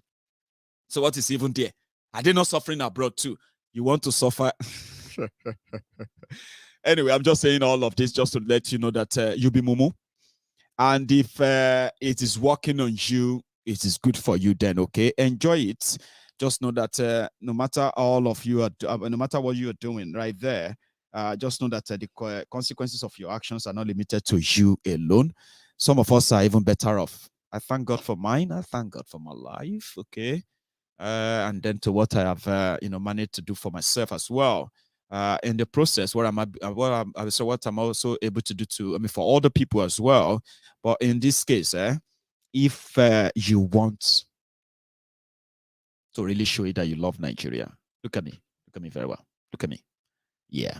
If you want to show that you love Nigeria very well, you are going to join the advocacy for the peaceful dissolution of the contraption that nobody agreed to. Go and think about that. Okay.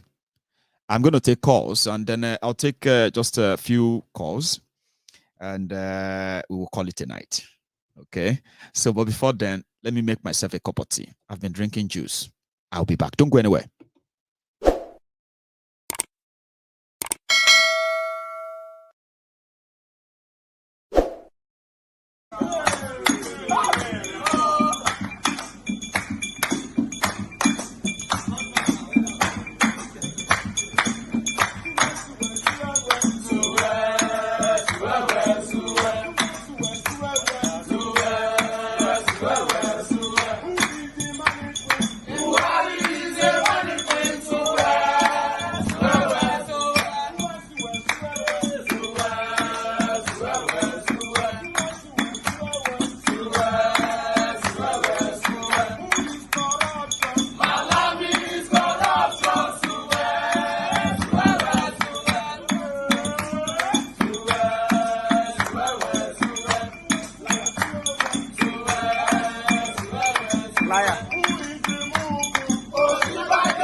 Hello, sir. Maiyegun Baba. Yes, sir. Thank you so much for holding back, You know because I just had to grab my another can of juice. Yeah, this is the first time in 3 years. First time in 3 years. I'm glad I told you to stay on the line because I could have missed you. I'm telling you. I'm speaking from Canada. My name is Kola Olatubosan. Kola Olatubosan. Thank you so much. Sir. Thank you very much for joining us. Go on. I'm speaking from British Columbia in Canada. BC, Canada. British Columbia. Yeah, thank you for the enlightenment program. Thank you, sir. And I really appreciate it. Thank you. You know,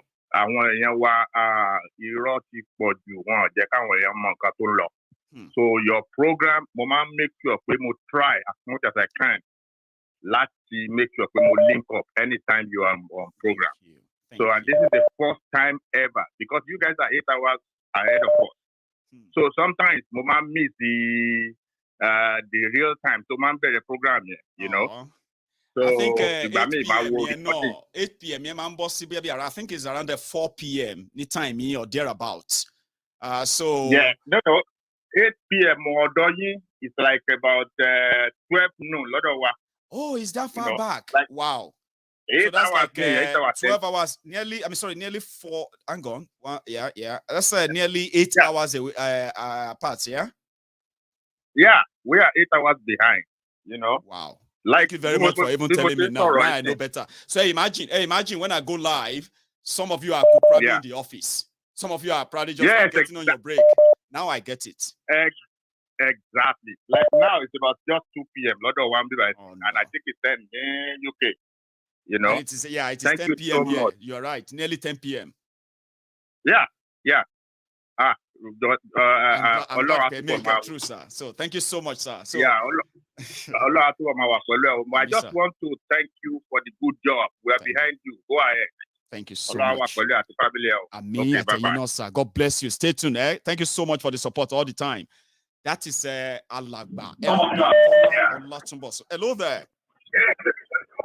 Hello. Hello, sir. Can you hear me?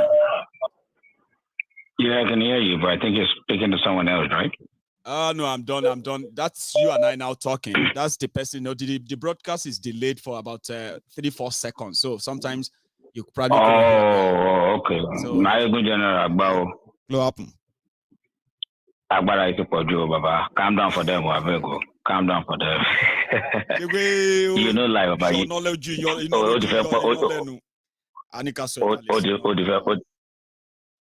because Baba, if we talk about the real way it's supposed to be, say, I don't call you, I call you Atiku last week. Right. And any reasonable person who will voted for ratified, articulated, Baba. Obedient, I think pronounced everywhere already. Nobody. First thing first, you say, I know say na Yoruba nation you want. So the term Buharichuckwus me come Jesus I come for no be tell because the president of the advice, nothing will happen. Nothing. Because don't be military area, you will become president. Move full National Assembly, criminals. Said, Baba, you know what somebody said? The reason why when we say restructuring is dead, there's nothing on it. You know why, sir? You know what somebody said? They said, in all truest sense of it, you can't restructure a country in a democracy. Because in a democracy, right? If to say the people were the ones who choose democracy themselves, all this idea of structure and all of that would have been put into it, including constitutional. Now, none of them was put in place. Yeah, but so if you want to say, oh, we need this, and we want it to be our choice, then they will say, no, okay, your people don't agree, Abi. Now, you need to put it at the National Assembly. Of Nigeria. They will now send it to all over National Nigeria to State House of Assembly. To State Assembly, to National, everywhere. Now, if all of them says no, then everybody will be like, status quo remain. Because they go talk before. What you want them talk? You don't talk on person where they're hungry, where you look say. It just be like somebody see like your younger brother now or your nephew or somebody where they support Tinubu. If you tell them say, but Lorino guy, just give me one reason why he should be president. You don't go say anything talk. Nothing really. But you go say they abuse you, say our local. Okay, I'm our local. But why so much Tinubu? No reason. Okay, have you not been asked that before? I say like say person the mad. Say before my Igbo. Yeah, like for real, man. Nigeria no wow, one Nigeria no pe o. But òun dìbò fún Yorùbá ẹ torí pé àjọmọ̀ kókò sí nǹkan tó ń jẹ́ wọ́n Nàìjíríà. Ìgbà tí àyẹn kú lọ́dọ̀ yín. Ọkùn gbogbo lórí Áfíríkà ló lọ síbẹ̀. Bẹ́ẹ̀ni. Lọ́wọ́n tó kó wa lẹ́rú.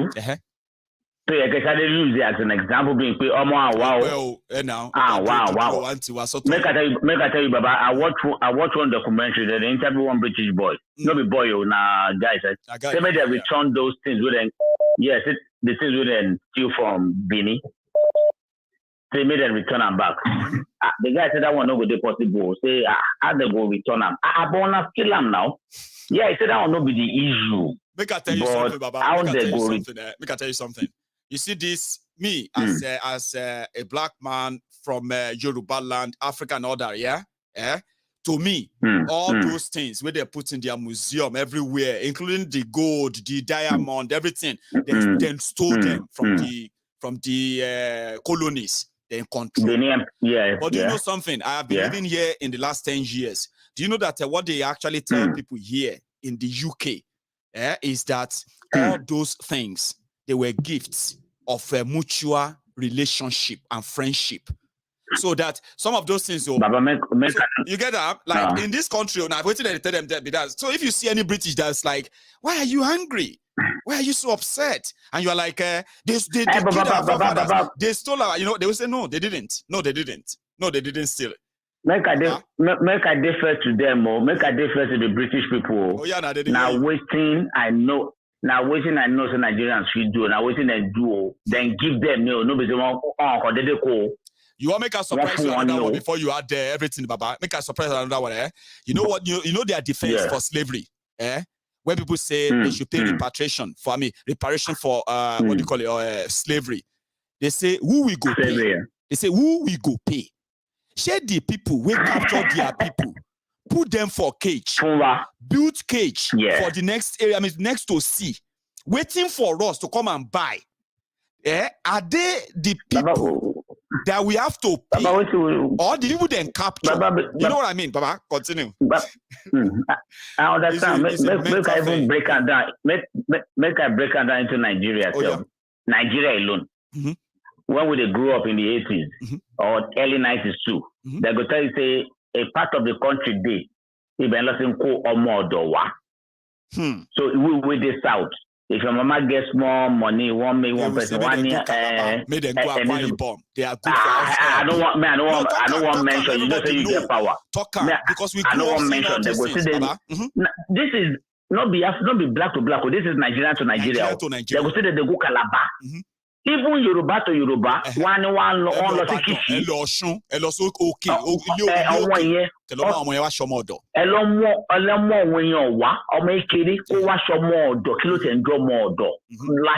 so, that blame white and that's a blame Arababa. Now the same, now slavery be everything on everything as slavery. They know they pay anybody. You serve them. You talk of the abuses that they suffer and all of that stuff. This is black to black, truly.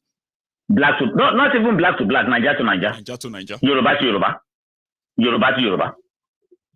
Oh, look, you see, the moment you are coming from more, do for more tier.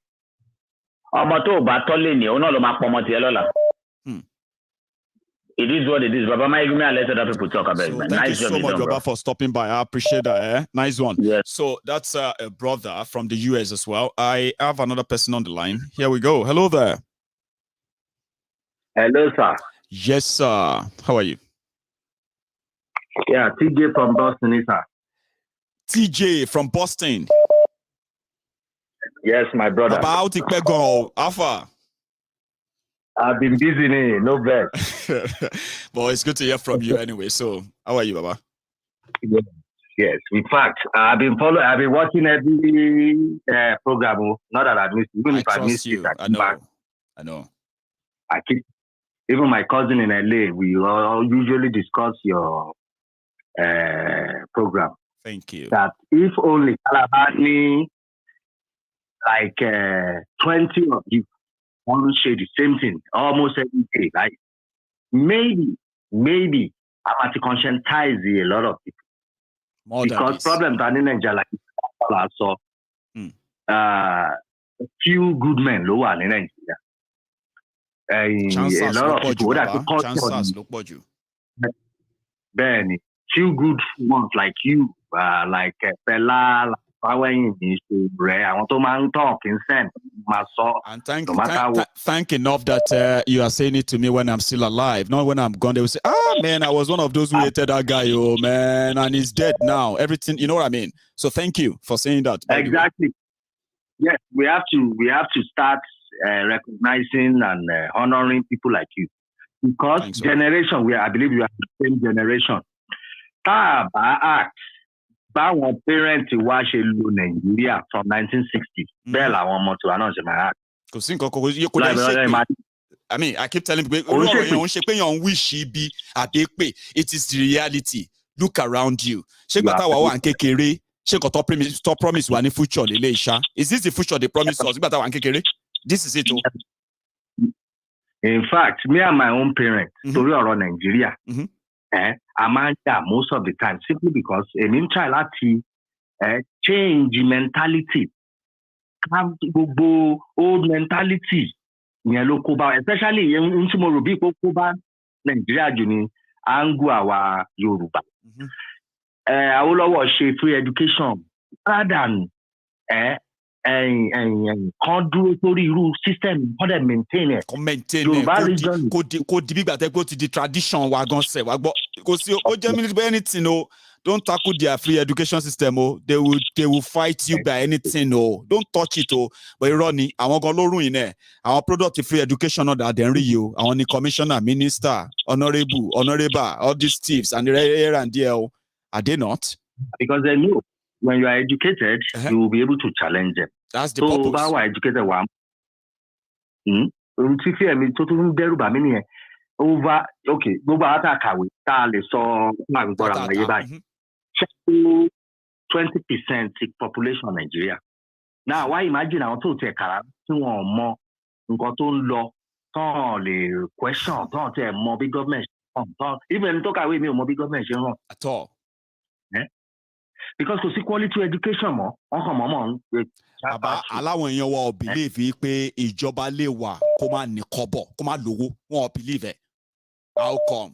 Ṣọmọ iye owó tíjọba ní ni ṣọmọ iye kan tó ń pè government ni wọn ò mọ̀ wípé ó possible they don't pé wọ́n lè jíjọ́ kan báyìí o kí gbogbo náírà tẹ́ ń rí yẹn káwọn máa dá sórí títì báyìí kó máa dánú síta báyìí.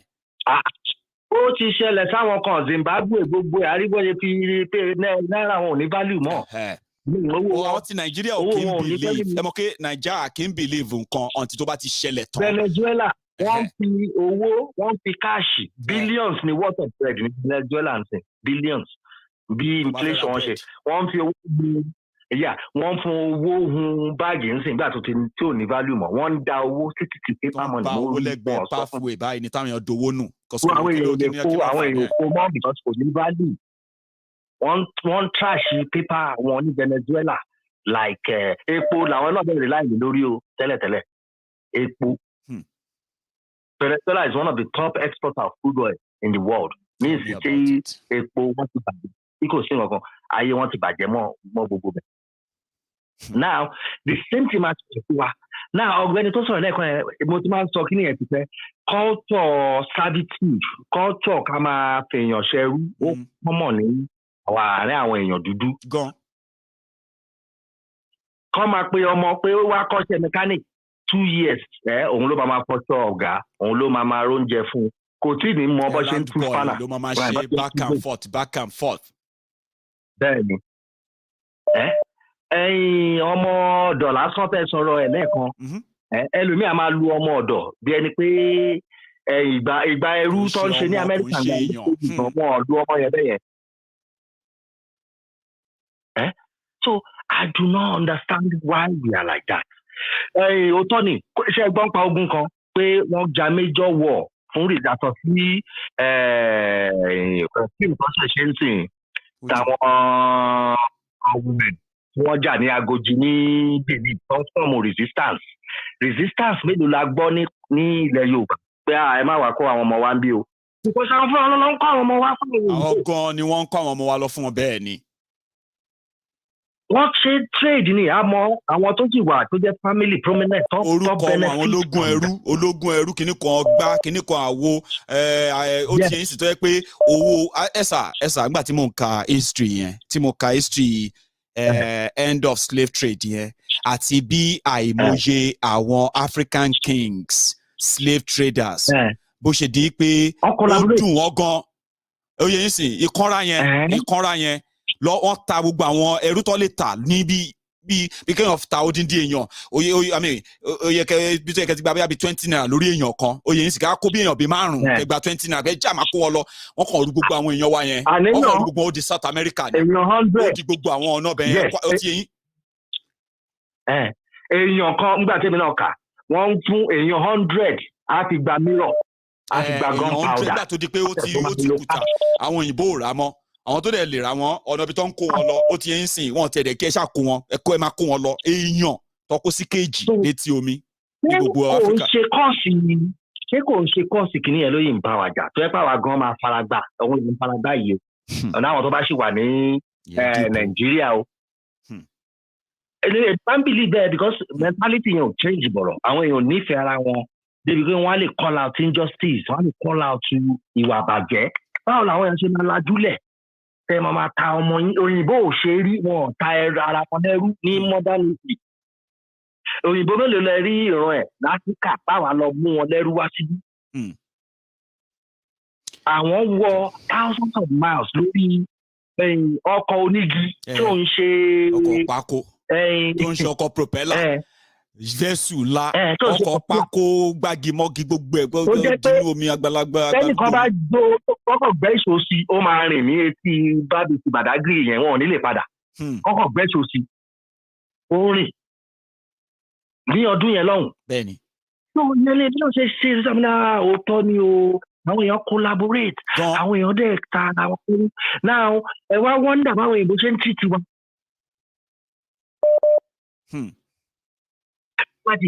now bíbù dọ́là níbi àwọn kan ò ní èdúdú bí èèyàn. ẹ nà. of course because the truth is wọ́n ṣì rí ohun tá à ń ṣe fúnra wa lọ́wọ́lọ́wọ́ báyìí. ṣe ń treat ara wa still. with the help of the internet àwọn people okay pariwo òyìnbó colonialism àtìgbàdẹ́sìgbà independence so òyìnbó ló tún ṣì ń fa sting yìí ni. òyìnbó là ń sọ parapara neo-colonialism neo this and that this but síbẹ̀síbẹ̀ tábà tí wàá fẹ́ lé àwọn èèyàn tó represent wọn tó fi ń kó wa lẹ́rù yẹn àwọn ènìyàn wá dẹ́rẹ́ sí pé àwọn èèyàn tí gbogbo wọn ń pè ní leader ni wọ́n so tó bá ti mélé wá gbọ́ ó ò ní respect ni ṣé ò lágbàlagbà ńlé ni ṣé ò lè bá bàbá ẹ sọ̀rọ̀ bẹ́ẹ̀ yẹn a mọ̀ pé nǹkan tó ń ṣe ò dáa bọ̀ ṣé òun nìkan ló ń ṣe ni ibi tẹ́tí wọn yẹn gbà pé àwa ara wa là ń ṣe ra wa. God bless you. God bless you. And you say, I don't pay money. Even my own parents, we a máa ń gbà. Wọ́n máa sọ fún mi pé wọ́n ń sọ̀rọ̀ pàgbàlagbà. Ní ẹ̀ náà máa sọ bẹ́ẹ̀ mọ́. Àgbàlagbà ò lè wrong. Ká má kọlu ẹ̀ out.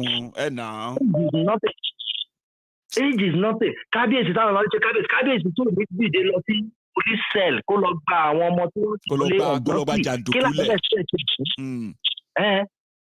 Àwọn ọmọ tí wọ́n ti mú innocently ọlọ́pàá fi ń jẹun tọ́kàn máa tì mọ́ bẹ́ẹ̀ kí kábíyèsí máa ṣe kábíyèsí lọ bẹ̀ kó lọ dúró fún ọ pé eléèlé ẹ mọ̀ ọ ní authority yẹn náà lọ títí jàǹdùkú ló máa ń gbà wẹ̀ jàǹdùkú.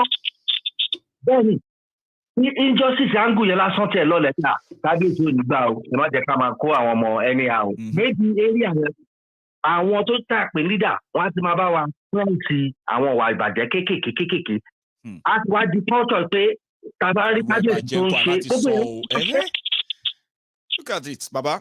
Can be another call, yeah? Thank you so much for stopping by, yeah? Amen, sir. Thank you. Thank you, sir. Yes, sir. So I think that's a princess, I think. Hello there. Hello, Maiyegun. Good evening. Oh, princess. Good evening, Ekale. Baba. Ekale, Awani. So how are you? I'm good. How are you? I'm very well. Thanks for asking. So I have kept our conversation till Saturday, when I believe that you probably will have something to share with us. Okay. So no problem. Yeah, I'm still going to say thank you to you, but I'm going to keep it till Saturday because I know you have a lot you have to share with us then. But for tonight's conversation, Princess, about Adasi. Yeah, it is a very simple one. But I saw something today, yeah? Right. Oh, they were a bit disheartening. Because tí àwọn Oluomo bá lè jáde, yeah? Yep. Kí aṣíwájú ò tí ì wọ ọ́fíìsì. Tí rádaràda MC pọ̀ tó yẹn tó ń ṣẹlẹ́yà, you know? Because èèyàn tó bá jáde báyẹn ìwọ ló lè respect o kò lè express ara ẹ dáadáa ọ̀rọ̀ òtún dá ṣáká lẹ́nu àwọn tètè gbọ̀yàn lẹ́nu ẹ ọ̀rọ̀ lọ́mọ ẹ lẹ́nu Yorùbá gan lọ́mọ wèrè lẹ́nu wèrè kọ́lá sóhùn náà. ẹ nà ó ẹ rí ni Yorùbá gan ò clear lẹ́nu ẹ náà kò já gere kan náà. Yorùbá wọn tó bá ti tètè gbọ̀yàn lẹ́nu ọmọ rádaràda tátátá tó ló máa ṣe. Ṣé tòótọ́ nìyẹn ṣá? Àdánwò ni mo ń bú ni o kò ń ṣe tòótọ́. Mo ń fi sáì bú ni. Mo fọ́lọ́ ni o. Mo ń bá èèyàn kan sọ̀rọ̀ ní site lẹ́nìí. man yẹn kàn wá ó wá sí shop bí tá bá ń jókòó sí across the site and it was just like ọmọ òun ti ṣe junior high tán ọ̀rọ̀ téèyàn tó pè tán yìí sọ nípa free education ni mo fẹ́ sọ ń pa èyí o ó lọ́mọ òun ti ṣe junior high tán ní pé wọ́n wá ní kóun mú òun ó ti wá pass exam ẹ̀ ó fẹ́ wọ SS1 tọmọ ẹ fẹ́ wọ ẹ̀ Maiyegun. They now told the man to go and bring tax whatever sleep or something. Ọ̀gbẹ́ni yóò níṣẹ́ it doesn't have anything tó ń ṣe. So tí o bá ti ní tax clearance ọmọ yẹn ò lè lọ school. No, if you are not working, you don't need any tax clearance because where would you get the clearance? Ó ní kó lọ wá 8,100 tó máa lọ sọ sí local government ibi tọ́mọ ẹ ti fẹ́ lọ sí school. Wọ́n níṣẹ́ wo lẹ́yìn ṣe ó lóun máa ń wa mọ́tò ni but mọ́tò yẹn ti ní accident òun ò níṣẹ́ kankan for now. Oníṣẹ́ mọ́tò táwọn ń ṣe náà àwọn gbà ní hire purchase ni. Ìpè mọ́tò yẹn táwọn bá pa bí 9,000 lójúmọ́ bí 1,500 làwọn máa ń mú lọ sílé.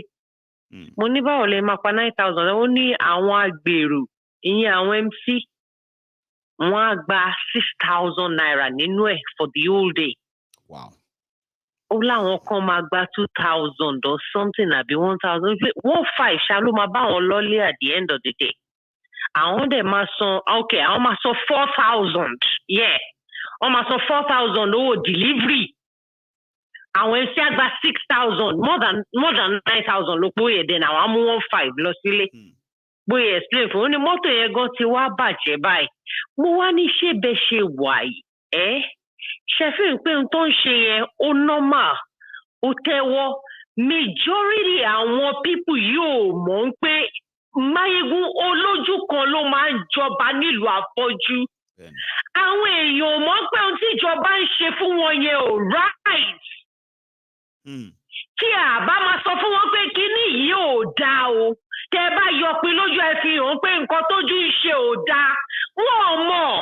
Mo ní ṣé tó bá sọ fún yín pé kẹ́ máa gba ìlú tí lọ́ǹtì pé òkè Yíbò ni yí o Yorùbá ni yí Tápà ni yí o kẹ́sì ẹ̀ nílùú tí kí lẹ máa ṣe ná. Ó lóun máa dúró òun máa lọ sí tí ìlú òun bá máa dájú ọmọ nílùú yín láti dájú eléyìí lọ. Ẹ̀kọ́ gbogbo yìí kàn sì fi hàn pé ẹ̀ sí nínú slavery mo ní ìyálàyà slavery tójú táwọn òyìnbó lẹ̀ wà nínú ẹ̀ lọ́wọ́lọ́wọ́ báyìí. Princess, the chains anymore. It's here. This is where they have enslaved them. Here, up here. That's it. So a poor man, back when we were growing up, we had people that were drunkards, Maiyegun, that were drunkards that had wives at home, but their children were still having access to education. So in this situation, if you're poor, your children can even attend government schools. Senior class, tó fẹ́ wọ̀ yẹn, ó máa tún ṣe table and chair 6,000, ó máa ṣe registration 2,950 nínú country tí àwọn olórí burúkú yìí tí wọ́n ti ní free education. This alone is enough for people to rise up.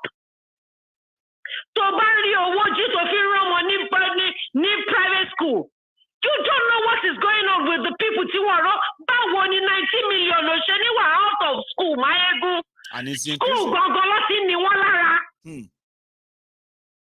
So we need to take all of this to the grassroots.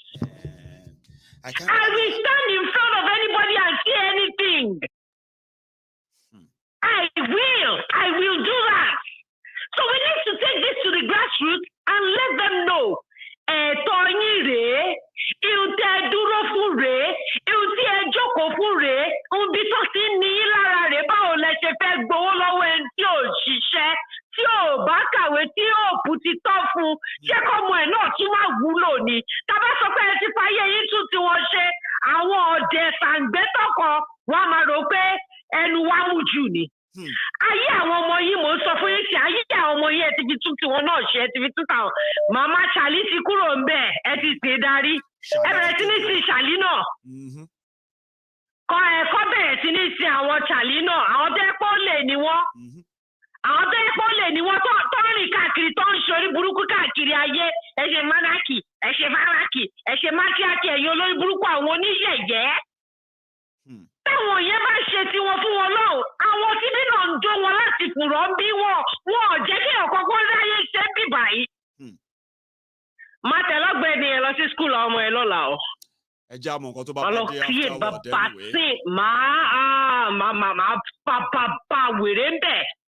Tí n bá fà á tán, headmaster wọn tó bá wo kí n wọ síta kájọ fà, máa tún tọ̀ sí lójú, máa ṣe yànnàyànnà kí n tó kúrò ń bẹ̀ lọ́la. This is wrong. It is wrong. Má bẹ̀rẹ̀ lọ́wọ́ headmaster pé ṣé ìwé ọ̀fẹ́ ló kà? Àbí ìwé ọ̀fẹ́ kọ́ ló kà? Ẹ wá ní àwọn èèyàn lára. Wọ́n kò jáde nígbà mi wá náà ọmọ olórí títì ìṣàbà gan. Àṣẹ skul gan ni wọ́n lára ń bẹ̀ wọ̀ ọjọ́ níbi jókòó sí ni. I'm afraid I'll ya down the crow there because I mean it's always like it's becoming more hostile and hostile. Lord, if I'm about insane. Princess. Thank you so much. Yeah. So let me take another one. I have another person on the line there. Hello. Hello there. Hello. Hello, sir. How are you? I'm fine. I'm cool on the calendar. You see, actually, the Nigerian system out there, we need after the Moliki is you need somebody exactly. You need somebody to. It's a set mind. What is so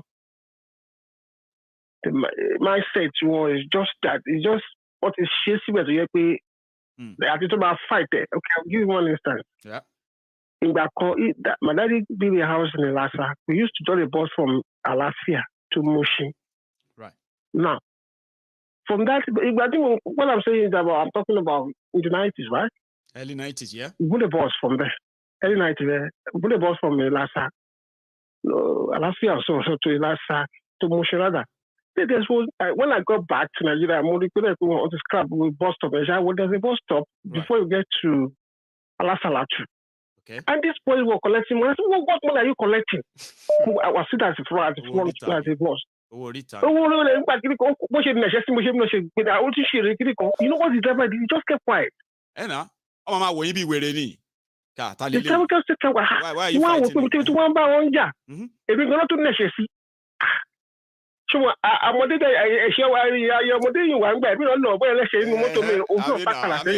the end of the day, you get me now. So somehow go like wow, you got the loot device, you know that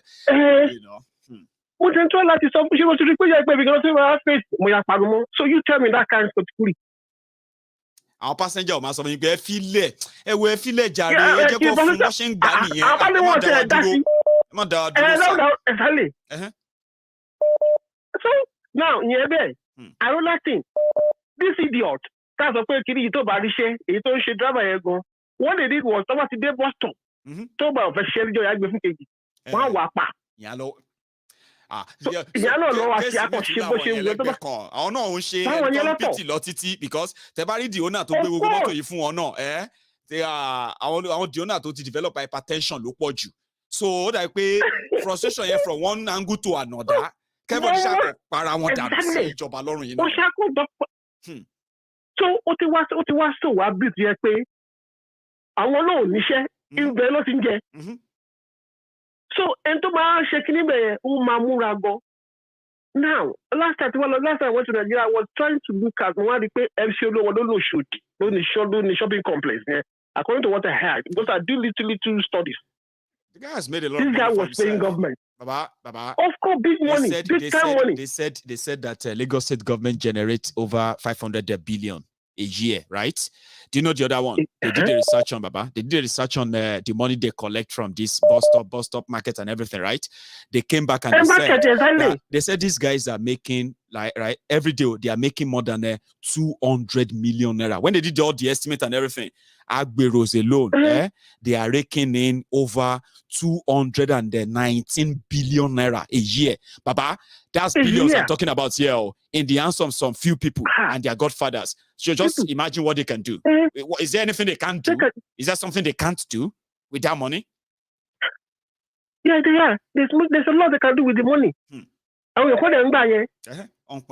So that is why they want to keep themselves on that way. Okay, me money, this my own stuff, this is my own stuff. Years, because I just gave you the figure now. Okay, many people don't know where this. What is the total of this money? What is this money for? You see that money, is over 200 billion a year in Lagos State. Those street money, Jaro money, everything, it's over 200 billion. Now think about let's say the people sharing it, the people sharing all this money. Let's say they are 1,000, Baba, in a state of 22 million people. 1,000 people have access to 200 billion a year. Do the math. Yeah. Penny. That's what you are talking about. No, only no, that is 15 billion. Don't come on, MC Furarelli Mari be 10 billion. Just like that. Simply, just conveniently. Just with those 10 naira, 100 naira, 50 naira, 100 naira, 200 naira, 1,000, 500, tongbal everywhere, no show the any con. And it's the same way. You know, there was a day I deliberately went to shoot himself.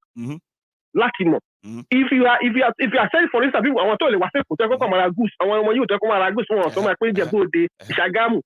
One only 10 naira, on the 50 naira party and one lay your de beggar to bati load leko to tirajani du mota to ve fe kole àwọn to di beggar olo to ma so lórí load to load ko to kúrò leko àwọn en dro die wọ́n mọ àwọn buses wọ́n mọ àwọn trucks to ma kúrò ní du mota ṣe yẹn sin ṣe àwọn the funnest sir ṣe àwọn tó tún load nǹkan bọ̀ láti east tó ń bọ̀ lé du mota àwọn kan dro de wọ́n du mota wọ́n ní bá yín jẹ́rù wọ́n ní bá yín jà nǹkan owó load ni wọ́n ma no load ke tó ja ẹrù tẹ́ kó dé yẹn sí shop yín you have to pay iṣẹ́ tí wọ́n nìyẹn.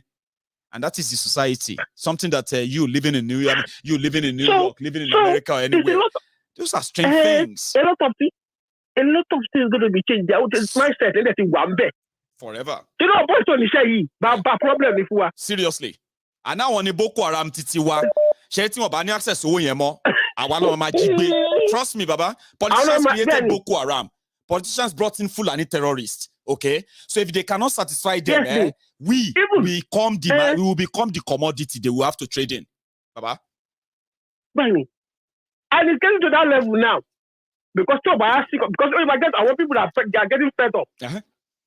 Look at it. There was a video regarding that MC Oluomo Blame Igbos. There is a photo post on the sticker. Talking about 1,000 and keep me.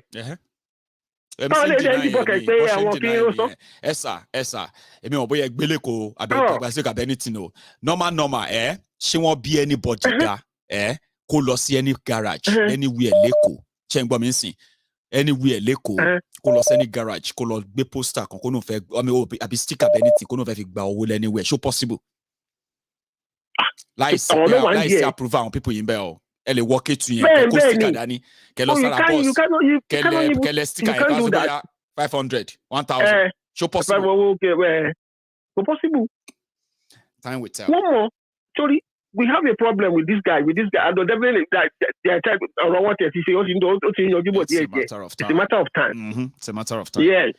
Thank you, Maiyegun. And so again, much, what I was, I know we'll talk later because I help you other people to contribute as well. Because I just for these guys, they are taking piece of all these things. It's just too much. It's just too much. They want it to be a so we'll give it time. We'll see. Thank you so much, Baba, for your time. So I have another person on the line. Here we go. Hello there. Maiyegun General. Yes, sir. How are you? Baba, just do. I'm still here. Just checking my time every now and then before I call it a night. So, how your side? Lafia ko, lafia la. Yawa. Ya, de.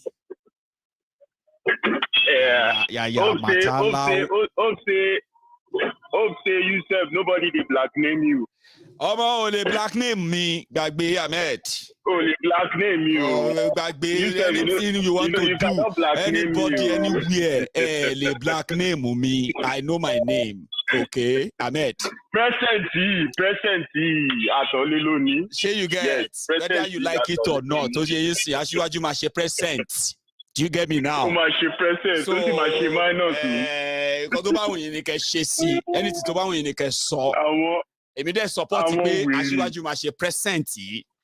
Go to a present, you know, not like laughed on the side.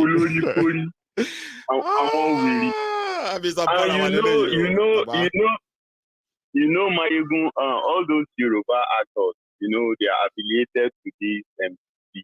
Most of them, along Torobara Lodre. Do you know something like that? Oloman Torobara Lodre. Papa. It's the same thing. See what long enjoy a lot of MC. What enjoy a lot of Oloye. Sure you get me now. Ṣùgbọ́n di gbogbo ẹ̀ bàbá àwa náà kọ́ rèé ajẹnisẹ́ni èkúté ilé ni gbogbo wọn náà kó tó ní kálukú máa jẹ tó ń wá yìí o ṣé you get tó bá dojú ẹ̀ pa ó wọn máa padà even MC Oluomo wan deny ẹ̀ òun fúnra ẹ̀ ìyẹn àwọn that same people. Of course.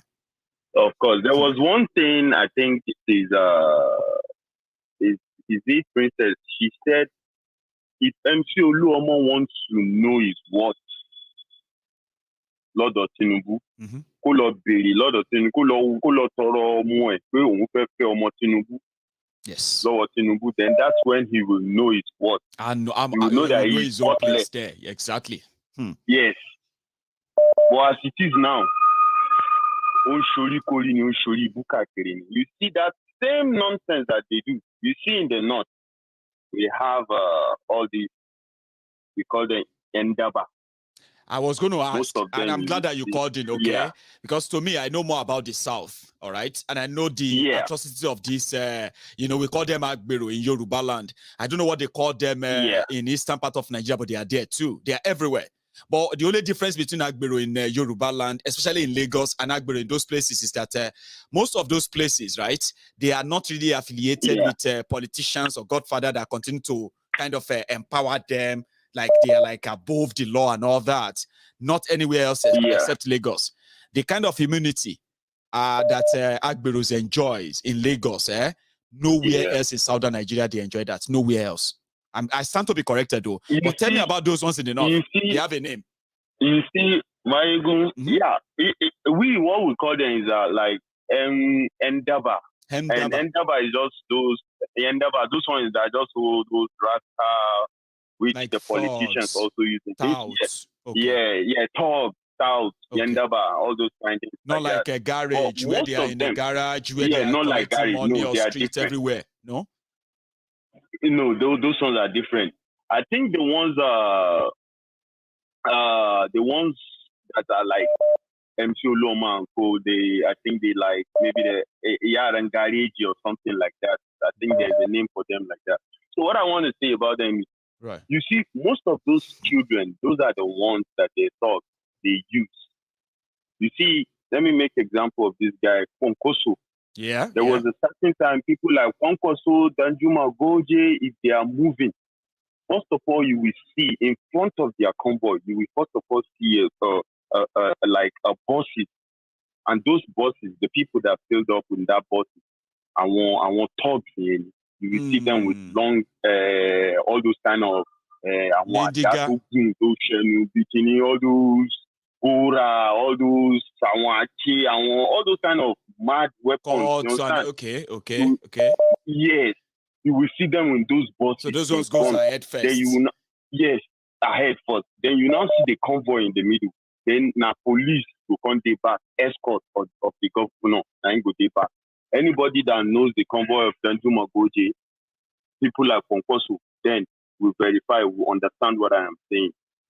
You see, all these things that you are saying, we already know it. So people that are still blindfolded that I don't know what is wrong with, like you said, and Poloni, mental slavery, they don't understand. And Tobama look around, I want more people here. they are not in their midst. Our family and don't protect, don't tell all those kind of mad mentality. They are not in their midst. They are not. They are safely somewhere else. Is it that people don't new meaning? You see, all of us mad. Even before I leave Nigeria, you see, as a soldier, be there, make you come.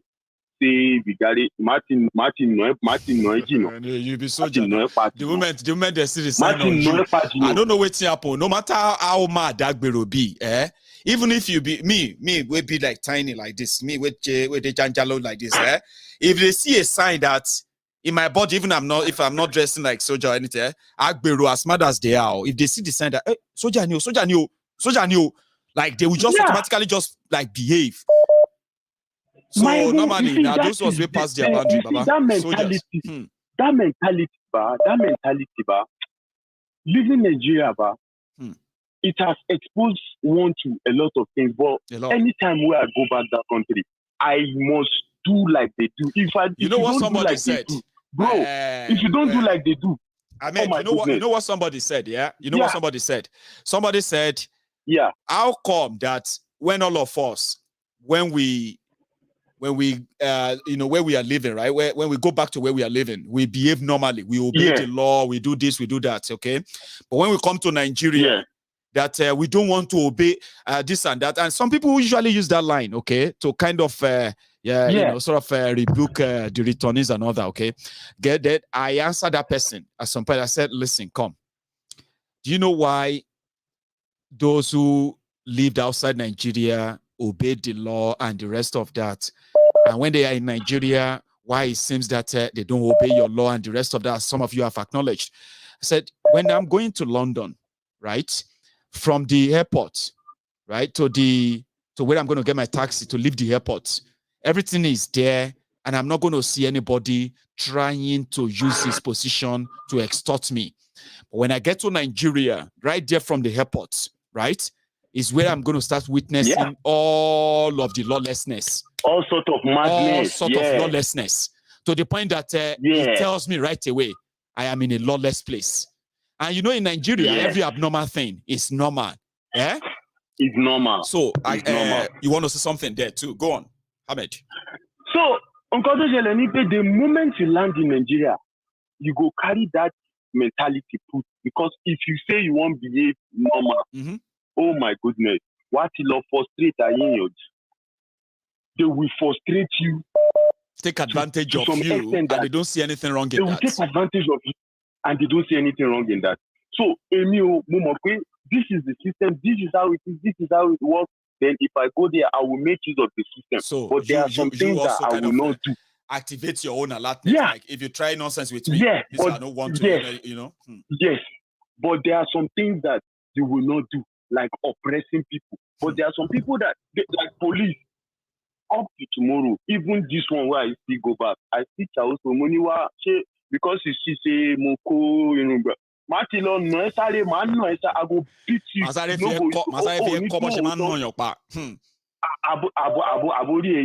Because you, and who are you? Money, you want to know who I am?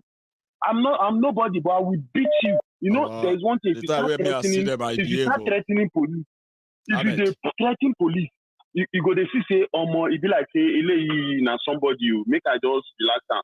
Make it's either you know someone or is somebody. So they will try and just mail you. So what I'm trying to say is, I want people to just sit down. All these things are good. Sit down. Think. Is it normal? Is this how normal people behave? And is this the best you deserve? That is where you start getting that's the question the I asked myself when I left Nigeria. Is this the best you deserve? Yeah. That's what I asked myself. I said, is this the best life I deserve? And on my balcony in Odogbolu that night, middle of the night, I got the answer. There was no electricity. Everywhere was dark. I was seeing the entire town. And I said, is this the life I want for my children? The answer was no. The moment you start, no. Yeah. And the moment you begin to ask yourself those questions, you begin to realize, even I'm okay, teach everybody low because everything for everybody, everything for you. Easier, man. So yes. So, but the moment something happens and you can still try, and you can get it, pay kilo shele. You know what I do tell people, Ahmed? You know what I tell people? You know what I tell people? I tell them, I said, you know one thing, if you look around you and you see that everything is all right and you are comfortable, right? Fine. But if you look around you and you realize everything is not really right, please, one of the things you should never do in your life is to ever get too comfortable. Now, being part of Nigeria cities right now, nobody should look around themselves and be comfortable with the situation. Now, when you are not comfortable with the situation, there's possibility that you're going to change that situation. It's only what we are not. It's only what we are comfortable with that we are afraid of losing. This one, though. Yeah, but you know, we are very happy. We are very happy. The politicians are doing the best, and we love it. Let them continue. If we get to a stage, everybody I mean, nobody will be able to lie anymore. Of course, the lying period don't nearly end. Thank you, man. It go reach. It go come, it go pass. It go come, it go pass. Now we'll go see what the excuse will be again. Exactly. Okay now. Thanks so much. Now. Thank you very much, Ahmed. Thanks for stopping by as well. Okay. And then send me where to the family as well. It's been a while. Thanks, man. So I'll take my last one and I'll call it tonight. Hello there. Hello, Baba Maiyegun. Hello, sir. How are you? Fine.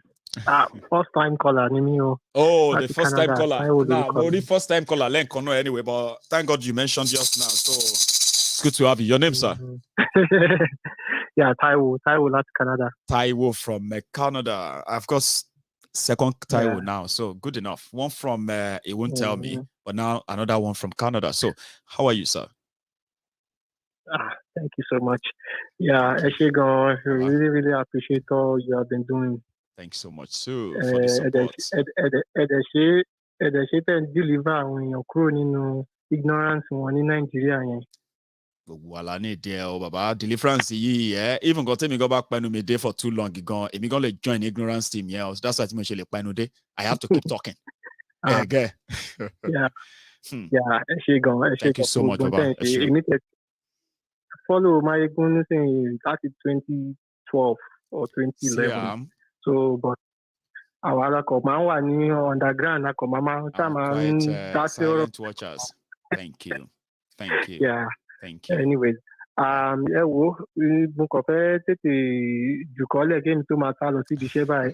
now, oh yeah, one for the road. I say one for the road because if you gonna hit the road running now, because if you don't cross studio in here. So yeah. What is that, Baba? A quick one. Wèrè làwọn tó wà Nàìjíríà yẹn orí wọn ti yí. Wọ́n ní agree pẹ̀lú yín. Ọmọ Mushin lè ní. Ó ti yé Mushin dẹ̀ mo gbé dàgbà. Tẹ dàgbà sí o yá. Mo dẹ̀ máa ń lọ́lé often. Ṣẹ́rí bó ṣe wà yẹn wọ́n ti ya wèrè o. Wọ́n ti ya wèrè pátápátá. Bí Princess ṣe máa ń sọ pé gbogbo ara máa jẹ breakfast. Ó ti ya wèrè níbẹ̀ yẹn. And nǹkan tí Mr. Ahmed ń sọ nísìnyí, it's so true. Because tẹ́ bá dé Nigeria máa sọ yín di abnormal person at the end of the day. And it's a funny thing pé mo ní àwọn ọ̀rẹ́ tó tẹ̀ ti travel gan. Tó ti travel wá síta tó jẹ́ pé tó bá padà sílé wọ́n máa bring up that mentality pé wọ́n Nigeria kìíní kan wọ́n ọ̀dẹ̀ mọ́ pé wọ́n sì máa jẹ breakfast gbogbo wọn. Everybody ló máa wà sáà. Ẹ̀mọ́ tí máa ń sọ fáwọn èèyàn sáà máa ń sọ fáwọn èèyàn yìí pé ẹni tí ó máa ń kúrò Nàìjíríà tó máa ń lọ fún holiday tó ti travel all over the world and all of that tó ti yẹn sìn kò sí in the good position, okay, láti explain bí abroad ṣe rí fún anybody in Nigeria kọ́ dẹ̀ gbàgbọ́. Sori ẹni tó gbé nínú system yẹn ẹni tó live nínú system yẹn tó yẹ pé somehow ó survive nínú system yẹn irú àwọn ẹni yẹn ló lè sọ fún yín nípa bí àwọn ìlú yìí ṣe rí. That is why tó jẹ́ pé àwọn olóṣèlú wọn tó bá wá síbí all they wanted is just the good life. Nothing else is learned. Nothing else. Not even like pé báwo ni life àwọn èèyàn ṣe rí pẹ̀lú system tí àwọn wá yìí. Báwo làwọn life àwọn èèyàn yẹn ṣe wà in a bit align pẹ̀lú bí system yẹn tó ń work yẹn. They don't care when they go back to Nigeria. Wọ́n á lọ sọ pé àwọn fẹ́ ṣe empowerment. Ṣé election òṣì tó tẹ? Ṣé rí election wèrè tó fẹ́ ṣe? kò sẹ́nibọ̀dì tó wọlé nù wọn tí ò ní sí wàhálà because àtàwọn obedience tàbí obedience tó ń léra wọn kiri bọ́ bá padà wọlé àwọn Àtíkù àwọn northern kínní wọn ò ní gbà àwọn wèrè tó wà lẹ́kọ̀ọ́ yìí náà àwọn MC Olúọmọ àwọn yẹn náà ti ń kẹrù sínú already wọ́n ti ń gaslight wọ́n ti ń ṣe dog whistle already you are right. so kò sẹ́nibọ̀dì tó bá wọlé ń bẹ̀ yẹn èmi náà ti ń sọ fún gbogbo àwọn èèyàn nílé kò sẹ́nibọ̀dì tó bá wọlé wàhálà náà lè ṣì máa fà so ọkàn dààmúra wọn at the end of the day a ṣì máa mú ọ̀bẹ àtàdá ìlà Nàìjíríà yẹn. God bless you. Because ẹni tó sún ekun mú símú bàbá wọn lẹni tó sún ekun mú símú ó fi pamọ́ ni o tí ò bá wá ní kẹ̀lẹ̀bẹ̀ ó máa padà wá ní tọ́ àbí wá níkun náà o. Because ibi tó ń bá lọ yìí ẹ jẹ́ kí n lo analysis yìí yẹn kí n fi ṣe nǹkan kan ká tó close ẹ̀ right. Wọ́n ti jẹ́ kí a ní Fúlàní àti kí ló ti ń pè Yorùbá àti Ìgbò mẹ́rin tó jẹ́ major kíní wọn nìyẹn sìn right. Now àwọn tí òkè ọya ní northern Nigeria kọ́ táwọn yẹn ń sọ fáwọn èèyàn ní pé ẹni tí ò bá ti ń jẹ́ mùsùlùmí tó ń sin Ọlọ́run infidel ò lè lead àwọn kò possible wàhálà máa ṣẹlẹ̀ ní ṣẹ́gẹ́ tí ń sìn. Now ẹ ti sọ yìí pé kọ́lúdẹ̀ rẹ̀ ò kì í ṣe muslim gidi ṣùgbọ́n wọ́n ti wá èèyàn kan tí ń sìn nevertheless ó sì ń sìn yẹn túmọ̀ sí pé àwọn ará northern Nigeria máa di ìbò àwọn tó ti ń ṣe wọ́n máa dìbò nítorí ọ̀rọ̀ ẹ̀sìn right ó máa pẹ̀lú méjọ́ nǹkan tó máa shape ìbò wọn. Àwọn tí ilẹ̀ Yorùbá gẹ̀ẹ́sì àwọn yẹn náà fẹ́ dìbò nítorí pé ọmọ wa ni ẹ̀jẹ̀ ó ṣe ó ti dìbò Yorùbá. Àwọn tí wọ́n jẹ́ ti àwọn ti Biafra and all of that àwọn tó ní interest nínú ọ̀rọ̀ ìbò kò ṣèbò àwọn náà ti sọ pé Obi ń kọ ọmọ wa ni ẹ̀jẹ̀ ó ṣe ó ti yẹn now ó ti di region mẹ́ta nìyẹn ṣe yẹn sìn. Now 1979 is about to repeat itself get kò dé end well kò end well o 1979 ló padà wá lead sí 1983 ló padà wá lead sí 84 ló padà wá di gbogbo nǹkan tó padà wá ṣẹlẹ̀ after that. Our generation it about learn from history we are bound to repeat it sir. Mo agree. Bẹ́ẹ̀ni ẹ wo bàbá ẹ ṣé gan more grace to your elbow. Thank you. ẹ̀jẹ̀ máa bá ń kí gbogbo family náà. Mo máa gbọ́. Thank you so much. Ẹ bá mi kí family as well. àwọn akọ́tà máa ń wà lélo ni.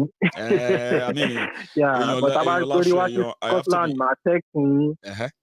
Bá gbórí wá sí Scotland máa text yín.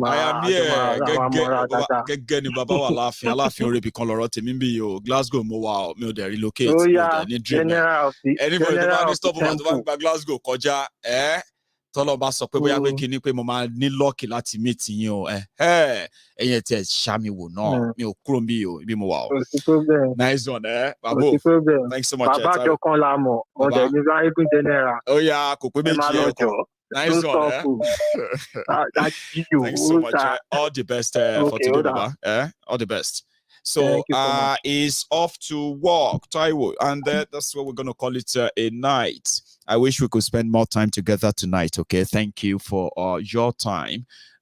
If you are just joining us, you can also share this, just rewind it. I mean, like move this cursor back what there, and then you can start watching from where we started from, okay? To everybody who called in, the sharers, the commenters, every one of you, I want to say thank you. Now, my update on our own humanitarian gesture that we are putting together in Nigeria, in Yoruba land, is all coming together. The lines, the numbers have been, procured. The phones are going to be procured as well soon. The meeting between the lawyer and the princess and a few other people are taking place tomorrow, I've been told. Hopefully that happens or over the weekend, okay? So the other part is that on Saturday, we are going to do our fundraiser. I have said that I'm going to make a provision for at least 1.5 million naira in the first week of October, okay? This money, we are going to use it in, starting the pioneering, or let me say pioneering the program we intend to do to everybody who has contributed to the short we raised so far. We want to say thank you. With the little I have in my hand that I have already kept as our savings, we might be able to cover up to 2 million naira expenses in this first week. However, there are some other things that needs to go into it as well before we get to that stage. Okay, so all those are being taken care of as well. So all in all, I should be speaking to you more on Saturday on this. Okay, remember, if we choose not to go further on it, so it will be. If we choose to go further on it, your support will decide on that as well, okay? Whatever it is or whatever we decide to do at the end of the day, I will update you. I will update you by Saturday as well. And you can participate in it in the People's Parliament that we intend to put together for that purpose, okay? So that is that. And thank you once again for your time. I'm going to see you some other time, okay? Until then, stay safe. Good night from here.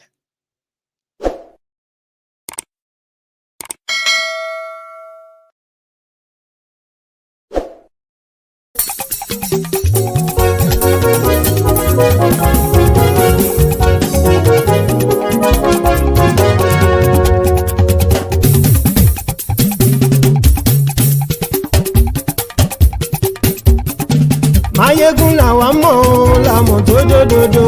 Maiyegun diary Maiyegun number one. Maiyegun làwa mọ̀ làmọ̀ tó dòdòdò. Maiyegun diary Maiyegun number one. Maiyegun ti dé o ọ̀rẹ́ ara ìlú. Maiyegun diary Maiyegun number one. Lórí Facebook lórí YouTube. Maiyegun diary Maiyegun number one. Gbogbo bó ṣe ń lọ ni Maiyegun já wa sí. Maiyegun diary Maiyegun number one. Àṣírí ọ̀jẹ̀lú kì í bò níbẹ̀ o. Maiyegun diary Maiyegun number one. Bó bá ṣe eré àní Maiyegun máa wí. Maiyegun diary Maiyegun number one. Ó sì tún ṣe eré wàá gbọ́ níbẹ̀ o. Maiyegun diary Maiyegun number one. Maiyegun diary Politico. Maiyegun diary Maiyegun number one. Godfatherism kò sí lọ́rọ̀ Maiyegun. Maiyegun diary Maiyegun number one. Ẹ farabalẹ̀ sẹ́ o kẹgọ́rọ̀ lẹ́nu o. Maiyegun diary Maiyegun number one. Àní Maiyegun làwa mọ̀ tó dòdòdò. Maiyegun diary Maiyegun number one.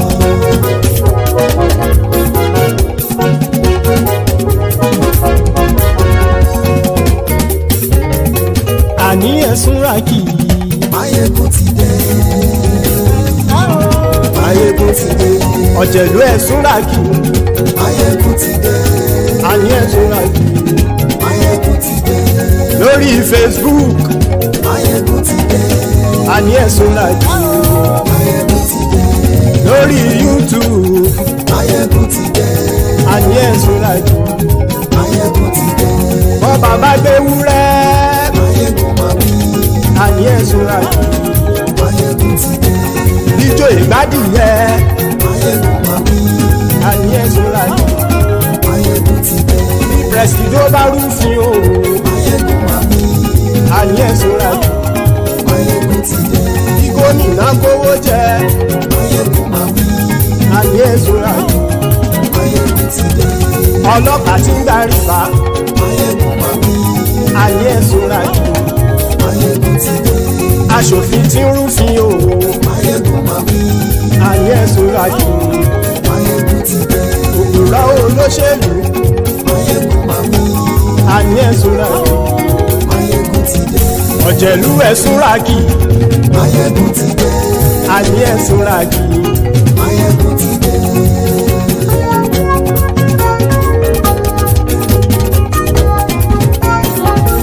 Maiyegun ti dé. Gbogbo ọ̀jẹ̀lú ẹ̀sùn ràkì. Maiyegun ti dé. Gbogbo ọ̀jẹ̀lú ẹ̀sùn ràkì. Ṣùgbọ́n ní bá ti ṣe èyí tó yẹ kí wọ́n ṣe, ọmọ bá dèrò ní fi wọ́n níran o. Maiyegun ti dé. Gbogbo ọ̀jẹ̀lú ẹ̀sùn ràkì. Maiyegun ti dé. Gbogbo ọ̀jẹ̀lú ẹ̀sùn ràkì. ṣùgbọ́n ní bá ti ṣe yìí tó yẹ kí wọ́n ṣe ọmọ bá dẹ́rọ̀ ò ní fi wọ́n níran. wọ́n fowó bẹ́ẹ̀ o Maiyegun ó sọ pé wọ́n ò fẹ́ bẹ́ẹ̀. wọ́n fowó bẹ́ẹ̀ Maiyegun ó sọ pé wọ́n ò fẹ́ bẹ́ẹ̀. oníkan ṣáàtì ṣe èyí tó yẹ kí wọ́n ṣe fáwọn ará ìlú tó gbé wọn débẹ̀ o àyè. Maiyegun ti dé gbogbo ọ̀jẹ̀lú ẹ̀ súnra kì. Maiyegun ti dé gbogbo ọ̀jẹ̀lú ẹ̀ súnra kì. ṣùgbọ́n ní bá ti ṣe yìí tó yẹ kí wọ́n ṣe ọmọ bá dẹ́rọ̀ ò ní fi wọ́n níran. kì máa yí ṣe eré ọ̀rọ̀ yìí kì í ṣe ẹ̀fẹ̀